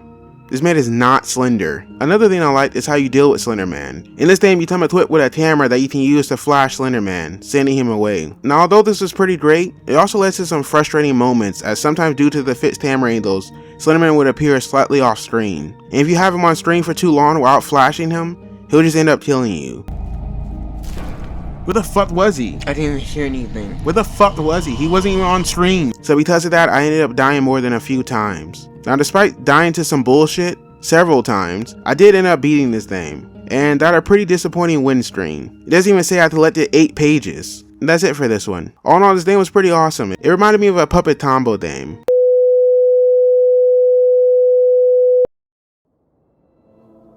Alright, we have finally reached the end of the Slenderman games. Besides the last thing we talked about, there hasn't been any new major Slenderman games released this year. Yet. The Blue House Studios, yes, the same developers behind Slender The Arrival, are set to release a new Slenderman game this year. Yes, after 13 years, they're finally going to be releasing a sequel to Slender The Arrival. Now, outside of these games, Welcome to Rosswood is a continuation of the Marble Hornet story, set in a different timeline, created by Troy Radner and Joseph DeLarge, 2 of the 3 people behind Marble Hornets. Welcome to Rosswood is a mini-series, and all 5 episodes are available on the Marble Hornets channel. Before my final analysis, I'll briefly go over my rankings for the Slenderman games. I put them into 4 categories, those being the scariest one, the most innovative one, the most accurate one, to Slenderman's original lore, and my top 5 personal favorite ones. First up, the scariest one to me was definitely Slender The Arrival. This thing made me jump more than any other Slenderman game. I don't think I'll dip much argument giving the ranking to this one. The most innovative one to me was the Slenderman Must Die series. Being able to fight Slenderman with a variety of weapons felt like a fever dream, and it's definitely something you won't see in most other Slenderman games. Next up is most accurate, which just means which game stuck closest to Slenderman's lore. Slender Woods is what I decided to place here, and that's because I felt like this thing was the closest to Slenderman's lore in the original Something Awful post. I know most people probably expected Slender The Arrival here, but Slenderman in that thing felt more like the operator than the actual character he was based on, which isn't a bad thing. Now for my top 5 favorite themes, I'll start at number 5, which is Slender The 8 Pages. Now this should come as no surprise, but Slender The 8 Pages, despite my frustrations, still holds up pretty well today. Just maybe don't try and beat it. Slenderman Home Sweet Home. Now besides the near impossible second level, this thing was actually pretty well made, with fun puzzles and some engaging gameplay. PSX Slenderman. Now even though this game just repeated the 8 pages formula, I feel like the fixed camera angle and camera flash mechanics added just enough to keep me engaged the whole time. Slenderman History, World War II, Faceless Horror. Now I was going to put one of the Slenderman Must Die themes here, but I felt like this theme just edged them out of this slot. What can I say, you're fighting Slenderman along World War II soldiers and freaking zombies. Slender The Arrival. Now despite my hopes that a theme would surpass this one, unfortunately none of them to manage to. This theme still stands as the best Slenderman theme available. With my rankings out of the way, let's discuss why the Slenderman themes have faded into obscurity. Now as I stated over the course of the intermissions, I believe that the Slenderman themes' continued lack of innovation caused the series to become stale. I also believe that Blue House Studios not developing a sequel to Slender The Arrival until over a decade later, as well as them taking down themes or releasing their absence, hurt Slenderman's relevancy. Now for the media side of things, if the Marble Hornets movie flopping hurt Slenderman's credibility, the negative press from the Slenderman stabbing destroyed it. And with the failure of the first Slenderman movie, as well as the FNAF series' meteoric rise to popularity, Slenderman character very quickly faded from public interest. And maybe that's okay. Something I learned while making this video is that the Slenderman themes weren't genre-defining masterpieces. Most of them were just pretty fun horror themes. So why do so many people, myself included, want these themes to return? Well, I believe the reason for that is very simple: nostalgia. If you're watching this video, I'm sure you likely grew up watching your favorite YouTubers play some of these Slenderman themes. Then afterwards you watch TV, seeing the same commercials over and over. Go to bed, wake up, go to school, and rinse and repeat. It was structure. And it was at a time in your life we had a lot more freedom than you probably do now. I know I did. So playing through these Slenderman themes really brought me back to that time. And I hope watching this video did that for you as well. But you know, life is kind of like the road. It might be nice to travel through familiar places, but you gotta remember to keep moving, else you risk getting into a horrific car wreck. And remember, something doesn't have to remain relevant for it to still hold any value. If you're nostalgic for something, it means it was important to you, and that's all that really matters. Now if you're wondering why a Slenderman theme you like wasn't in this video, it's either because I didn't see it or I cut it from the video. Now I'll leave the names of all the Slenderman themes down in the description below. And I'll put the final timeline on screen for all the Slenderman media we talked about today. I'd like to thank each and every one of you for making it through this long ass video. Let me know down below what Slenderman thing was your favorite. Now I consume more Slenderman media than any sane person should, so I'm gonna go take a nap. I'm out.